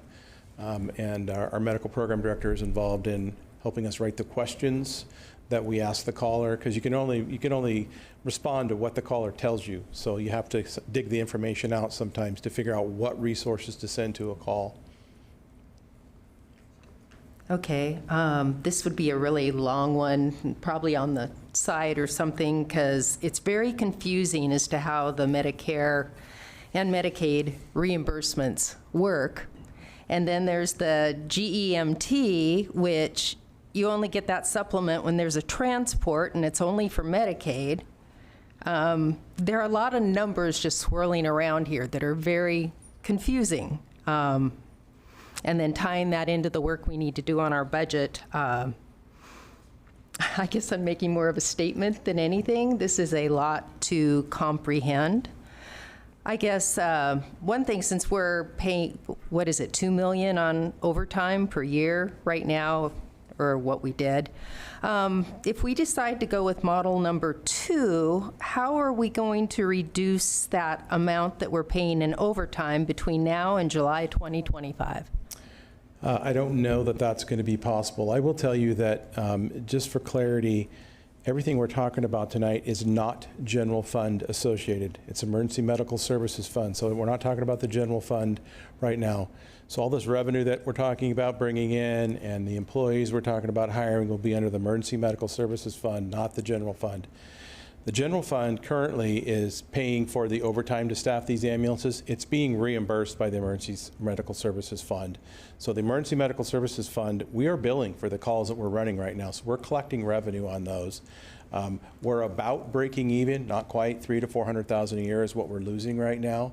But we are expending that money to subsidize our partner who should be staffing those ambulances every day, and we shouldn't be having any cost to that.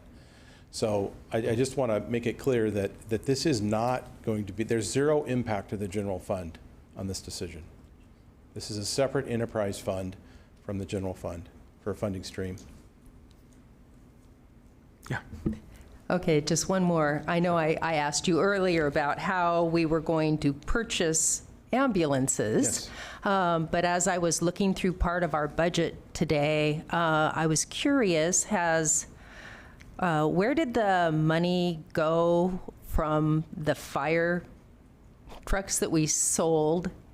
Is that money available to purchase ambulances? So we haven't sold any fire trucks yet because the new ones aren't here. Okay, So okay. Well, when we do, I keep the ones guess. we have for a little while. They're not going to be here till probably spring of '25 is when the new fleet will arrive. Sure. We typically do sell those on the market at an auction, and that money goes back into our fire department fleet replacement fund. And so that'll be, we're anticipating about $100,000 a truck. We have 14 of them. Depending on what we get for the ladder trucks. So, maybe $1 million, $1.4 million, that'll be in that fund. That fund is specifically for replacement of existing vehicles, so it's not for purchase of new vehicles. We already have 2 ambulances on order. We have 3 currently now, that's 5. We have a manufacturer who has told us they can deliver these before July 1st. For the rest of them, and we will have to look at some short-term loan probably to get the capital needs to be able to the startup costs to be able to do this. We also have our EMS fund, which is $2.3 million right now, that we'll use for personnel costs to start up, and we may have to do a short-term loan for that as well. But I would say within 2 years, 3 years, we'll be back even and putting that money in the bank at $6 million a year. Okay, thank you. You bet. Further questions? Councilor Phillips. Thank you, Chief, and I think this question would probably best go to you.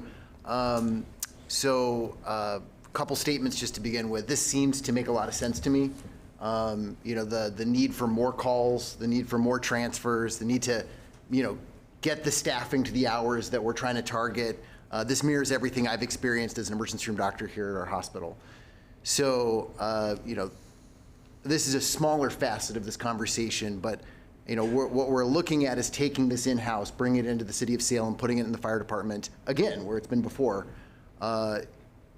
There's been a lot of talk and a lot of advocacy in our community in regards to like a cahoots type model in our community. And it's been difficult to do because it's kind of outside of what we have built.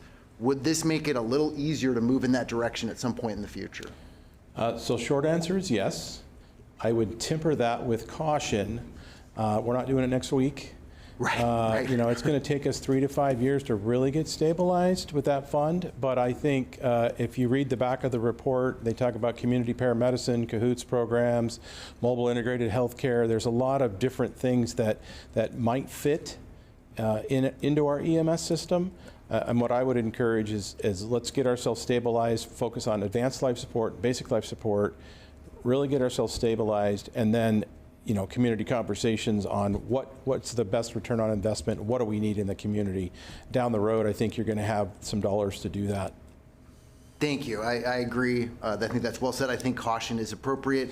I don't think that this will fix every problem, but I do get the sense that this gives us a much better, it levels the playing field in my opinion. So I look forward to hearing more, and if any of my colleagues have additional questions. Are there additional questions?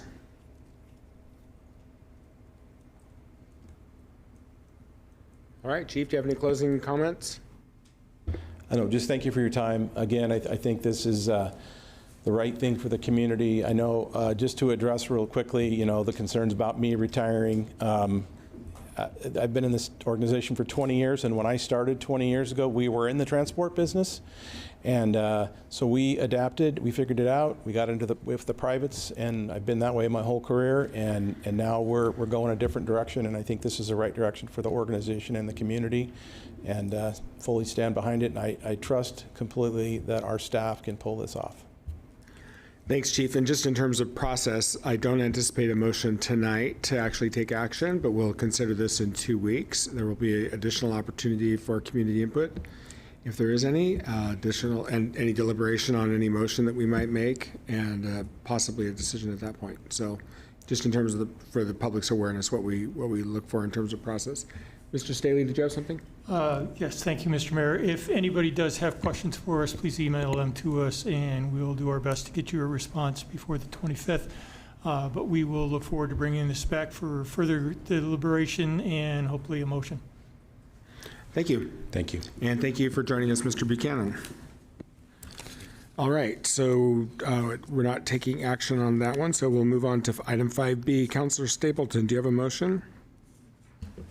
Yes, I move that we table this discussion until 3:25 when we have a motion and direction on the previous item. Second. Motion by Stapleton, second by Phillips. Councilor, to your motion. There's just there's no way to know if we're going to need this until we know what direction we're going. So I feel like it's prudent that we table this discussion as well. Thank you, Councilor. Any further discussion? All right. Will the recorder please call the roll? Councilor Phillips? Aye. Councilor Gwynn? Aye. Councilor Gonzalez? Aye. Councilor Hoy? Aye. Councilor Nordyke absent. Councilor Barney? Aye. Councilor Stapleton? Aye. Councilor Nishioka? Aye. Mayor Hoy? Aye. Motion passes. All right. We are on to item 5C, short-term rental regulations. And I believe we have Lisa Anderson Ogilvie here to give us a presentation. I'm sorry? We just tabled it.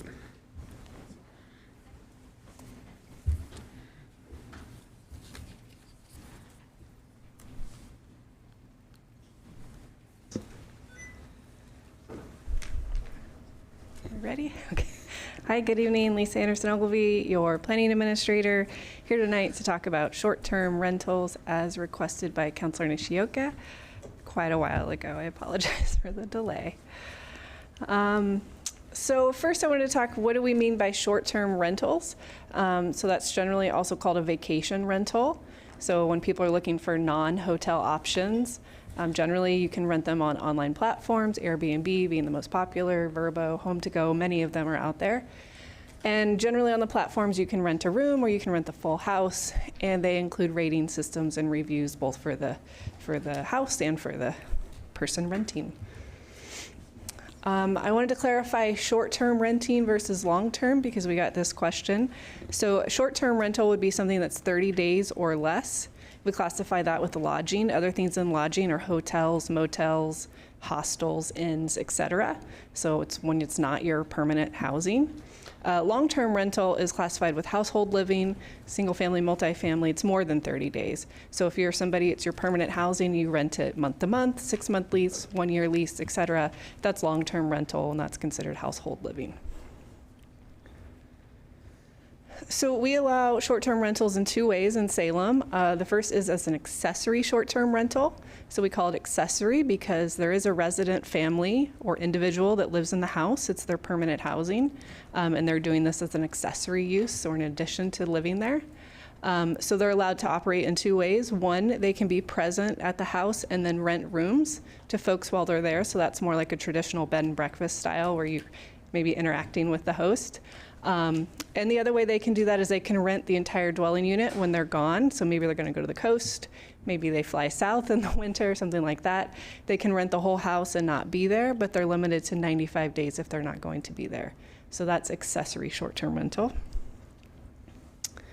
And then we also allow short-term rentals, which is a full commercial use of the house. It's permanently used as a vacation rental. There's no resident family or individual that lives there.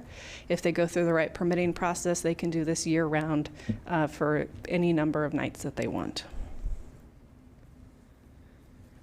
So the zoning requirements limit where and how you can do these uses. For accessory short-term rental, we allow this in our single-family zones. So that would be RS, RA, and neighborhood hub. And we allow those as a special use. A special use means you don't need a special land use permit, but there's a list of criteria that you have to meet to do the use. Some of the things that they have to comply with or have limits on are the number of rooms they can rent. So it doesn't matter if your house has 10 bedrooms, you can only do 3 bedrooms at a time, and you can only have 2 people per room. You can't have parties or events or weddings, that kind of thing. And you can't have multiple bookings when you're not there. So if you rent the whole house, it can only be to one individual party. But you can do multiple bookings when you're there, so you could rent 1 bedroom to one person and 1 bedroom to another, and they're not together and they don't know each other. For short-term rental, we allow that outright in our multifamily zone and our commercial and mixed-use zones. And you can do it with a conditional use permit in our single-family residential zones. Generally, when somebody goes through the conditional use process, we put conditions on the approval, limiting, again, the number of people, number of rooms for that house, making clear they can't have parties, weddings, and events, and then prohibiting multiple bookings so they can just rent the whole house to one party at a time. And then we only allow them in single-family dwellings, duplexes, condominiums, and guest homes. We don't allow them in multifamily units, so in apartment units you can't do them, and you can't do them in accessory dwelling units. We made that rule to ensure that those are used for housing. And then other things that maybe people want to rent but aren't really made for long-term housing, like campers, RVs, tents, yurts, all those things are prohibited as well. We do require a license for both types of short-term rentals. They have to demonstrate that the owner has approved the use, that they have liability insurance.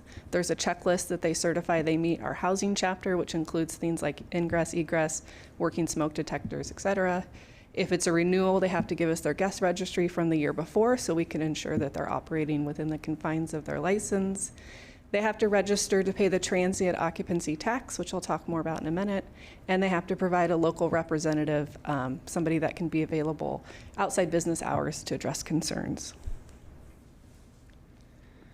So one of the things that came up in 2017 when we adopted our regulations was, what if there's a party next door and it's nighttime and I can't call the city? Who do I call? So that's why we made the requirement that they have to give us a local representative, and city staff provide that to the neighborhood association whenever we approve a license. This email on the left is a license I think a renewal we approved in January. So this is an email from the planner to Cessna, at the time it was in Cessna, to let them know we'd renewed the license, what the bounds of the license were, and then the local contact information. Generally for accessory short-term rentals, it's just the property owner is the contact person because they're around. For short-term rentals, generally they hire a property management company. We also have that information on our website that people can see anytime, look up. So the question we get is how many are licensed? Right now, or as the date of the staff report, we have 12 active licenses for accessory short-term rentals and 4 for short-term rentals. So people say, well, clearly there's more out there. I think there's more than 16. So what's the city doing for enforcement? And the answer is we don't do a lot of active enforcement right now. Most of the complaints that we receive are about people operating without a license, and most of them are from somebody that has a license, and then they're complaining about somebody else they see operating without a license. So we do follow up on those complaints. Generally, we haven't had the staff available to investigate people that are operating without a license. If you know anything about the platforms, they don't provide you with the address. So you can see a picture, you can see like a general description like near Bush Park or, close to the fairgrounds or something, but it doesn't give you the address until you actually book the rental. It's also not always clear to us if they're actually inside Salem, because they will say Salem, but maybe they're not inside city limits. And it's not always clear to us on the platform how they're operating. So they might rent the whole house, but that could be accessory. It could be a full short-term rental. That's not a unique problem to Salem. Most cities have this problem trying to figure out who's operating and how they're operating. So there are third-party vendors that provide a service if you contract with them, where they can give you the addresses. We met with 3 companies last year to see how that works, and this is a slide that one of them, Avenue, provided to us, demonstrating how they use publicly available information to track down who these folks are. So they, compare the picture to Google Street View, and they use the county assessor's office and social media, et cetera.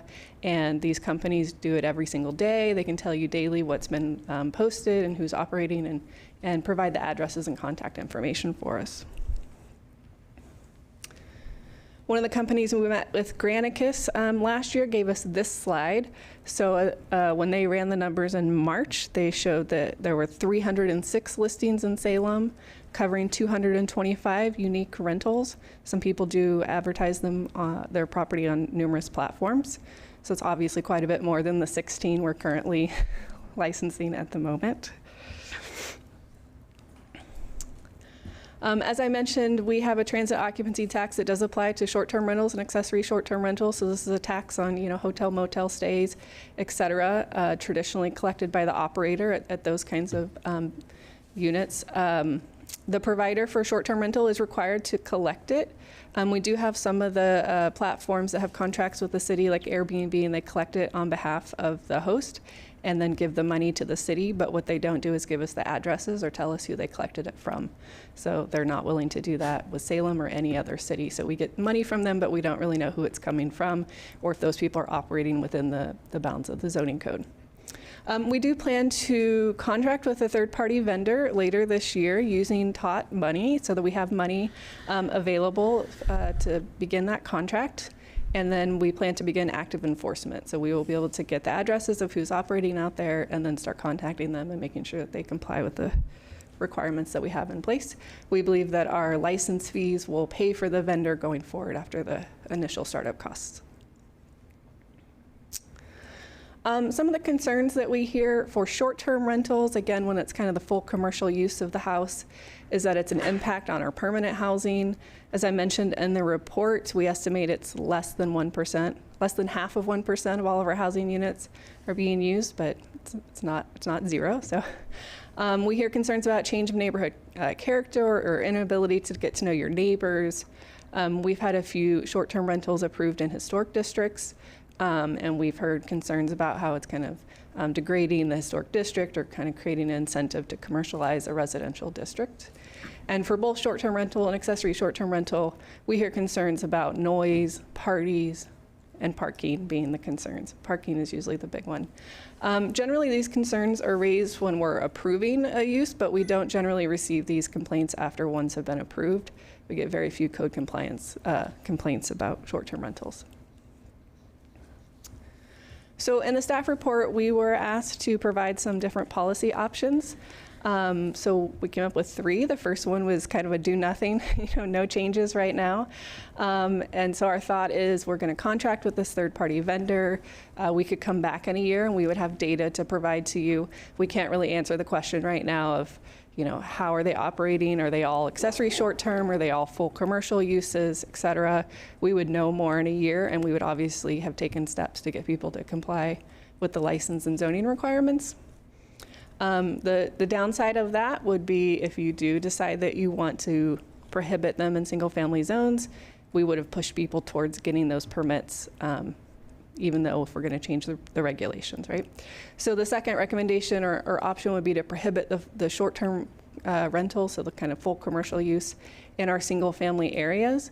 Again, that's where we hear a lot of the concerns. The concerns aren't really with the accessory short-term rental because people still know their neighbor and they still have, resident family living next to them.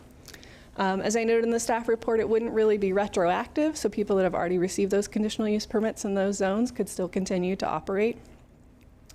And then as I was putting together the presentation, I was thinking, well, there's actually a lot of residential areas that were built as single family but have been rezoned to multifamily, generally in the 70s, generally surrounding downtown, so Scan, Cessna, Nen, Grant, Highland, that maybe if we're going to prohibit them in single family areas, we would want to prohibit them in the multifamily areas as well.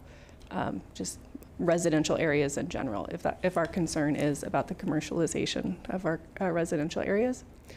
And then the other option would just be to look at prohibiting either short-term rental or accessory short-term rental in our residential historic districts.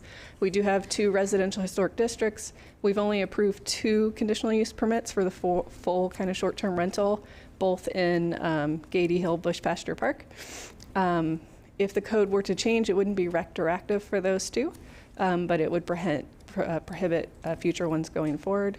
In our research, we didn't find any other cities that restrict them just in historic districts. It's probably because historic districts generally don't deal with the use of properties. It's more about the zoning, and the historic district or designation is more about protecting the exterior facade of a building. But it is a way that we could limit short-term rentals. And that concludes my presentation, and I'm happy to answer questions. Thank you. Are there any questions?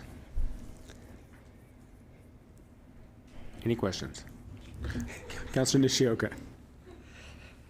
Thank you, Mayor Hoy.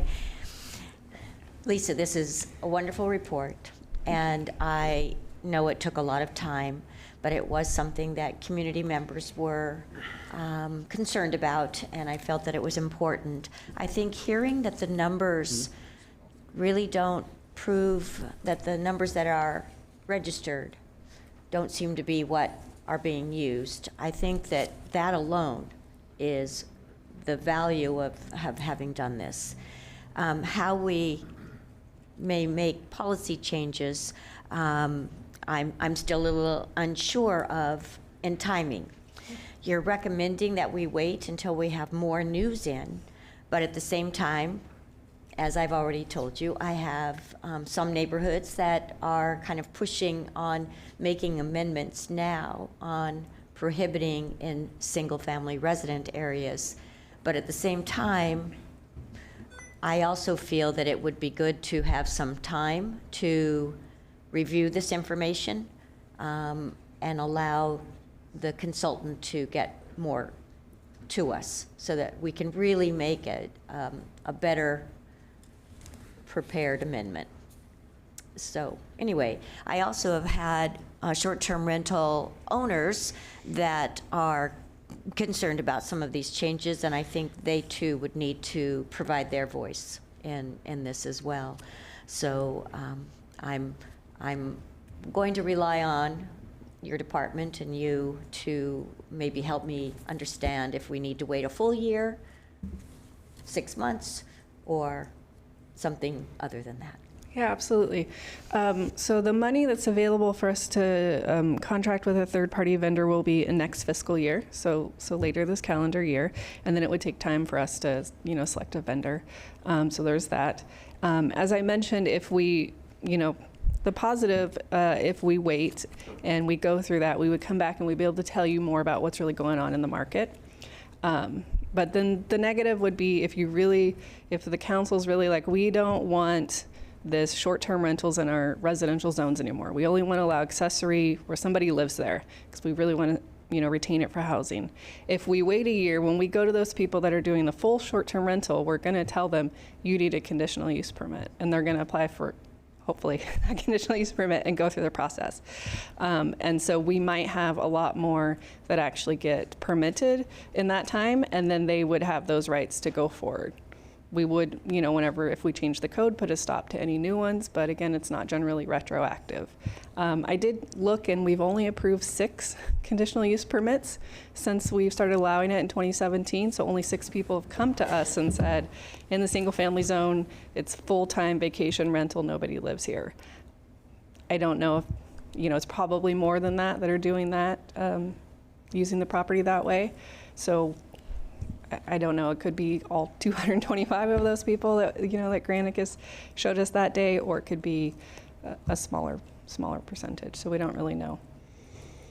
Again, thank you. I think we'll give you some time. Councilor Gwynn. I'm just curious, if it's a complaint-driven process right now, so what happens currently if a neighbor calls and complains? Yeah, we do open an enforcement case and then work with a person to get licensed, deal with if the complaint is just they don't have a license, and we explain the zoning and what they need to do and get licensed and go forward from there. If it's something about how they're actually operating, then same thing, we would open an enforcement case and work with them to change how they're, if they were having parties or something like that.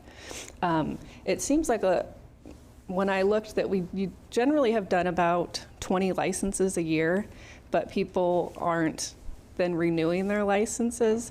So there's maybe some of these people got a license one time and then for whatever reason didn't come back and renew it annually.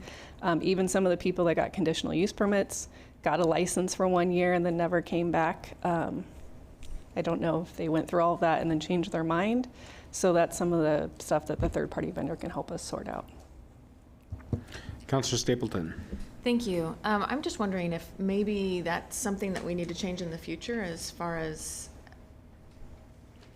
interesting that we would have them apply every single year. They may have applied the first year thinking that it was done, right? But is there a way that we could move towards an application until you have to kind of go back and stop?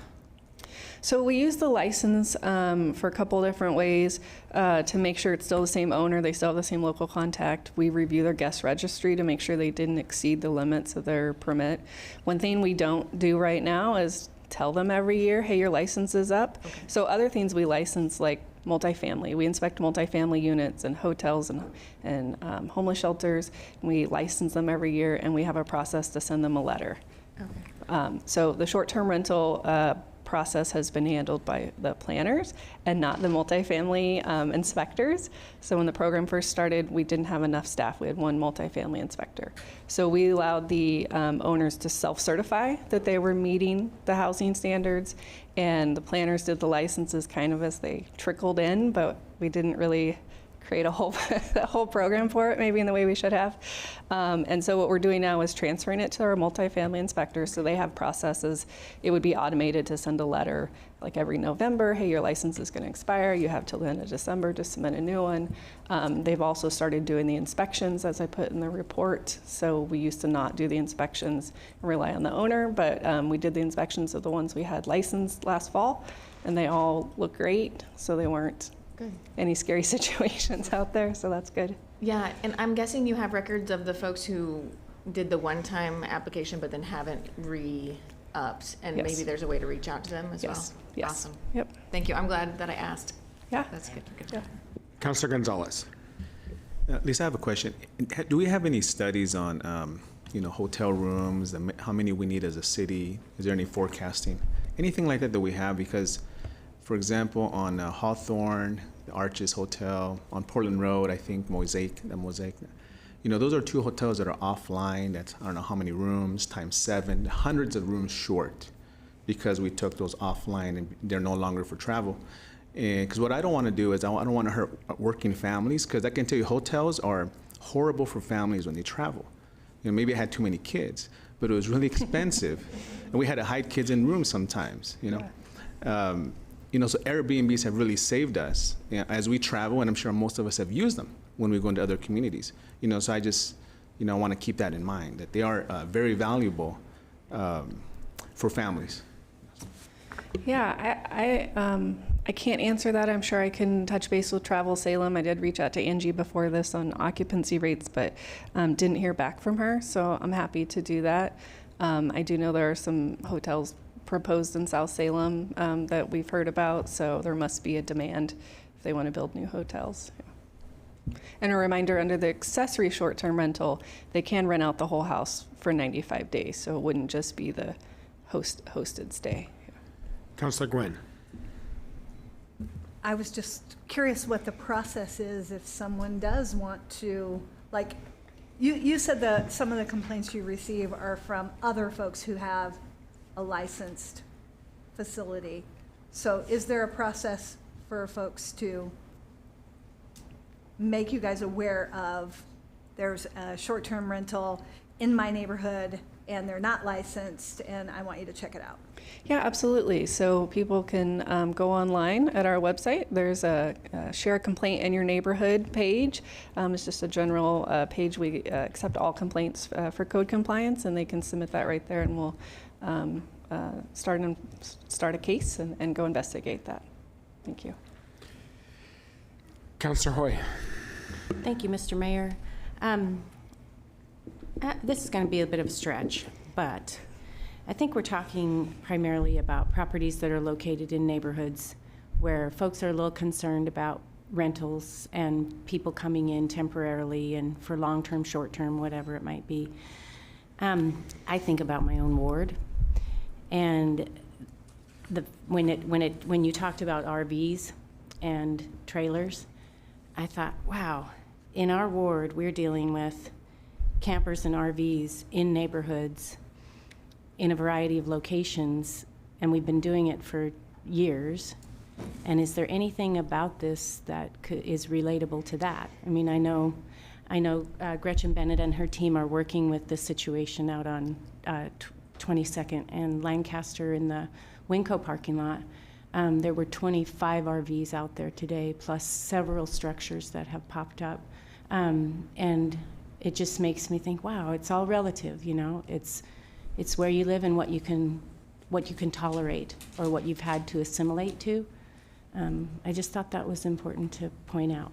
And I don't believe that any of this is relatable, but when these structures have to have accountabilities in terms of whether or not they're livable or presentable for a neighborhood, it seems we might have something to bring to our neck of the woods as well. So just a point to make, I guess. It's not meant to put you on the spot, Lisa. Great, that's a tough one. No, I will say though, when we create the regulations, it's really common across the country, except in maybe like national parks or something, to have prohibitions that people aren't renting out, tents and yurts and campers and that kind of thing, just that, like you said, it's safe and habitable for folks. And once we start doing inspections, we can ensure that. Yeah, but it is quite a different standard, right? When somebody's renting a vacation rental, we make sure it's safe. Thank you. Any other questions? Councilor Nishioka. Thank you. Not so much a question, but more of things that I have thought about when thinking of short-term rentals. I think that to Councilor Gonzalez's point is that we do need places for people to stay for short-term basis, whether they're traveling. But there's also a lot of things that I think about in the sense of people that might be moving here and they haven't been able to make a decision where they're going to live or be able to purchase a house as fast as they need to transition. They need some place that isn't an extended lease time. And there's times when maybe it's a parent's home who've passed away, and now they're in the process of needing to sell the property or figure out the whole financial thing of the deceased, and they would like to maybe make some money while they're waiting. I think there's a lot of opportunities that we do need to be aware of, that short-term rentals are still important in a community, that it's not something that should be limited in all neighborhoods, because it becomes necessary if you're moving here or maybe need income for a while with a home you're not quite sure what you're going to do with.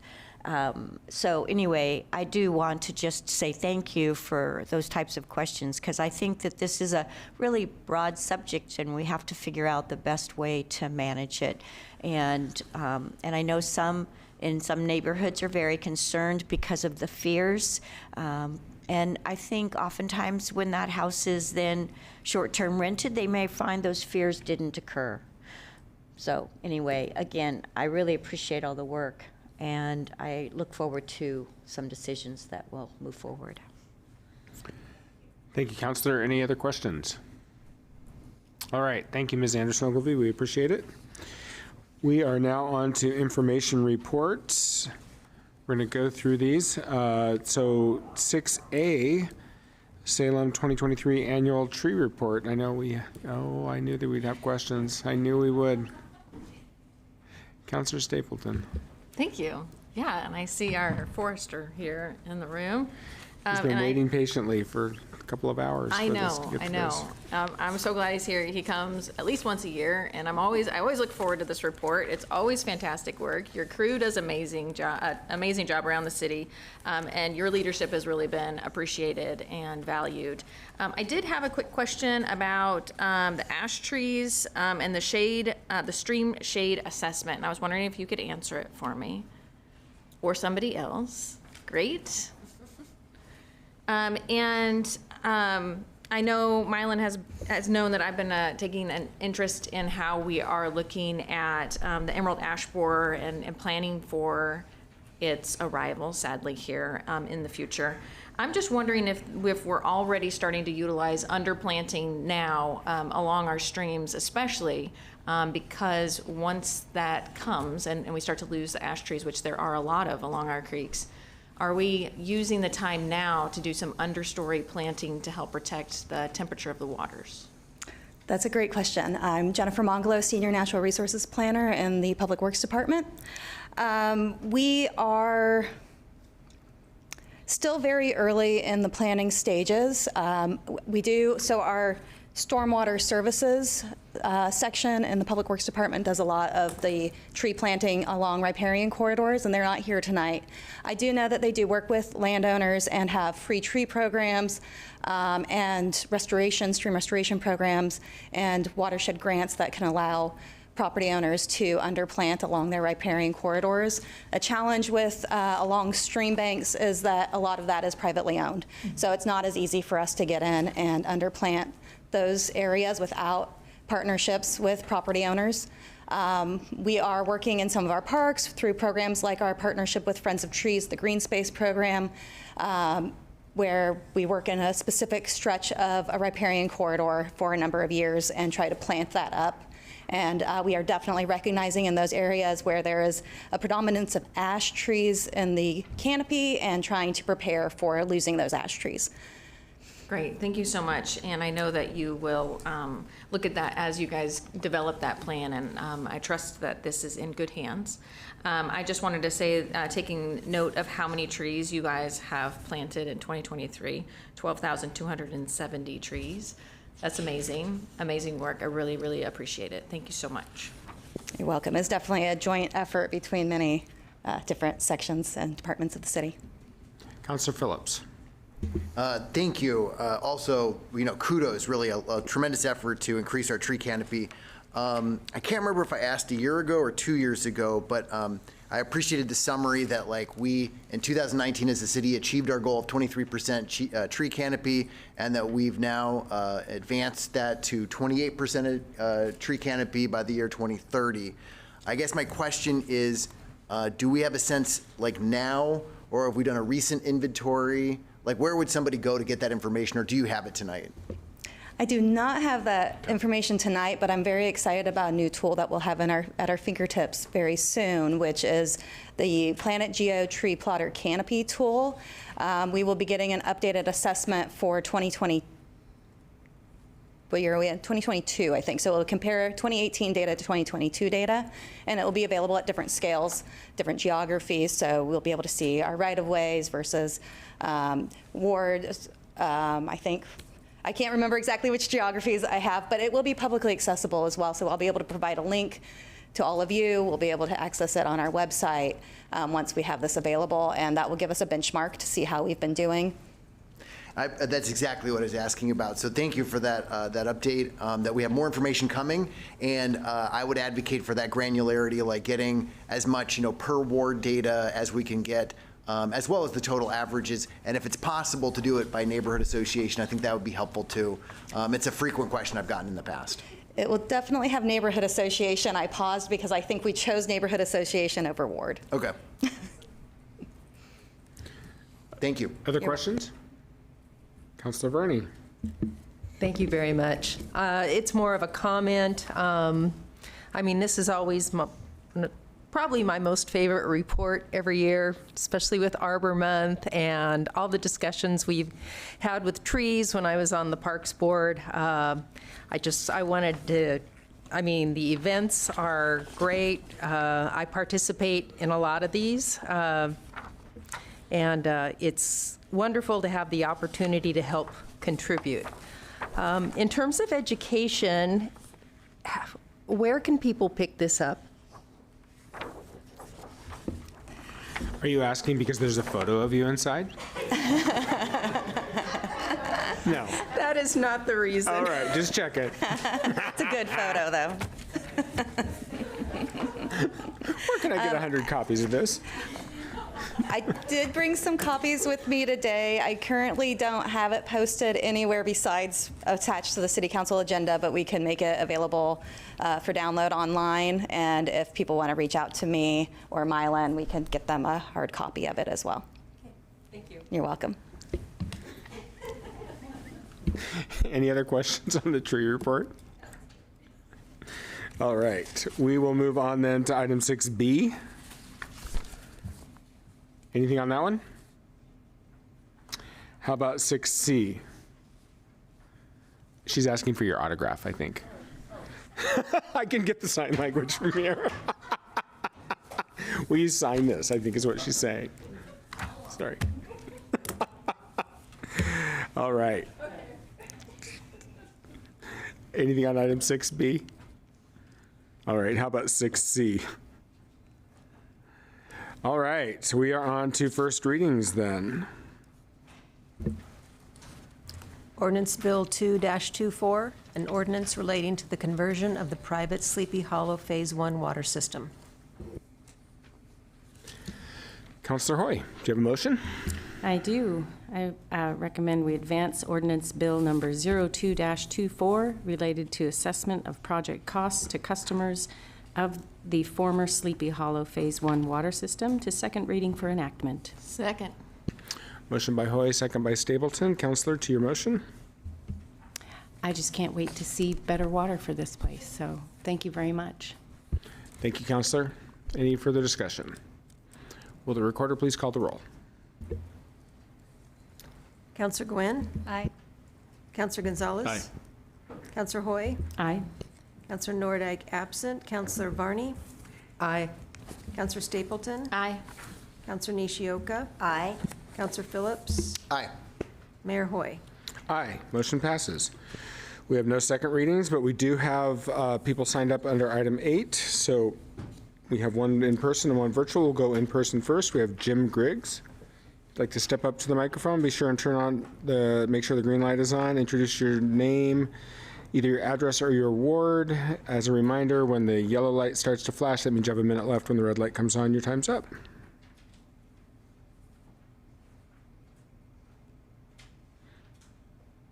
Hit the button there on the base of that microphone.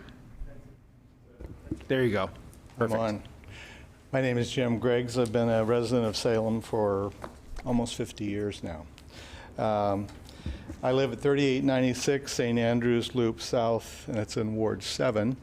And Councilor Nordyke isn't here this evening, but she does a good job for everyone here in the community. I'm here this evening to express my concern and surprise that the council has cut the funding of 5 officers from our Salem Police Department. That news, in view of what happened in Bush Park, should be a telling cause for question. The 5 officers that were cut would apparently fund a DEI position for our already expanding city manager's office. I'm referring to the addition of 2 deputy positions in the city manager's office, for which those funds apparently would be used. The addition of new personnel in our city manager's office at the cost of reducing the police officers required to keep our city and parks safe, which they are not now, and all of us here in this room know that.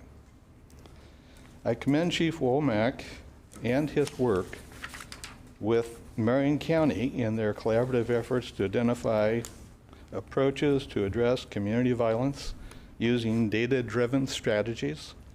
Unfortunately, we cannot expect our police department to continue these efforts with the loss of officers from their ranks. I suggest that we as residents of Salem would be better served by reducing administrative staff elsewhere, not frontline police officers who actually work to keep us safe. We need to provide the police force with the resources that need to deal with the violent, theft, and increasing accidents, traffic accidents. If you drive in this town, no one monitors their speed or bike lanes. It's a problem here. We don't have, I'm not sure that we have any traffic officers for our community. We need more police officers, not more administrative staff. Thank you. Thank you. Just for clarification, those positions are positions we added within the past few years that never actually had been filled. So they weren't actual police officers. They were positions in the budget. Well, it would be great to fill them. I agree. It would be great to fill them. I agree. All right, online we have Benjamin Fryback. Hello, Mayor Hoy and members of the City Council. I am Benjamin Fryback and I live in Ward 3. I would like to comment on the city's Vision Zero plan. I was excited to hear that earlier this month the city started construction on buffered bike lanes, a crosswalk, and a new bike signal along 1.2 mile stretch of commercial between Oxford and Madrona. While I'm certainly happy to see this project start construction, I'm disappointed in how long it took for this to happen. I read about this project's history and found that it was first identified as a need 11 years ago in the Bike and Walk Salem update to the transportation plan. Funding was awarded in 2018 and construction is now starting in 2024. Should it take 11 years to plan and fund a bike lane project? In 1962, President John F. Kennedy proclaimed that the U.S. would make it to the moon before 1970. 8 years later, in July 1969, an American flag was planted into the lunar surface. NASA could put somebody on the moon faster than we could paint 1.2 miles of bike lanes, install a traffic signal, and a crosswalk. Winning the space race was a top priority of the U.S. government in the 1960s, and because this was prioritized, it was accomplished. Will future bike and pedestrian projects be a city priority? Since this project was identified in 2013, the city had prioritized a $4.7 million turn lane project on Skyline, over $30 million of road widening, signal, and interchange work on Kubler, a $5 million project for an additional half-mile travel jet lane on 12th, and additional roadway projects that may or may not support our Vision Zero goals. The project on Commercial went out to bid recently for $743,000. The downtown buffered bike lanes bid for $240,000. Repaving all of Union, replacing stormwater infrastructure, moving the curb lines, installing a new signal, and buffered bike lanes bid for $1.9 million. We built 5 enhanced crosswalks for $566,000 in 2020. To me, it does not appear that safety for people walking and biking is a financial priority. In Vision Zero, every project is a Vision Zero project. The opportunity costs of every project must be considered. Currently under construction is a new turn lane at Commercial and Hillficker for $2.3 million. How many miles of bike lanes could that build? How many crosswalks? How many lives could we save for the price of one turn lane? Vision Zero absolutely needs to be focused on infrastructure. With the plan being created, hopefully we'll see results sooner than 11 years from now. Hopefully we can land on the moon. We can only do it if our leaders put their foot forward and demand change. Hopefully all my neighbors and myself will live to see it. Thank you. Thank you. All right. With that, we have no other items on our agenda, and we are adjourned.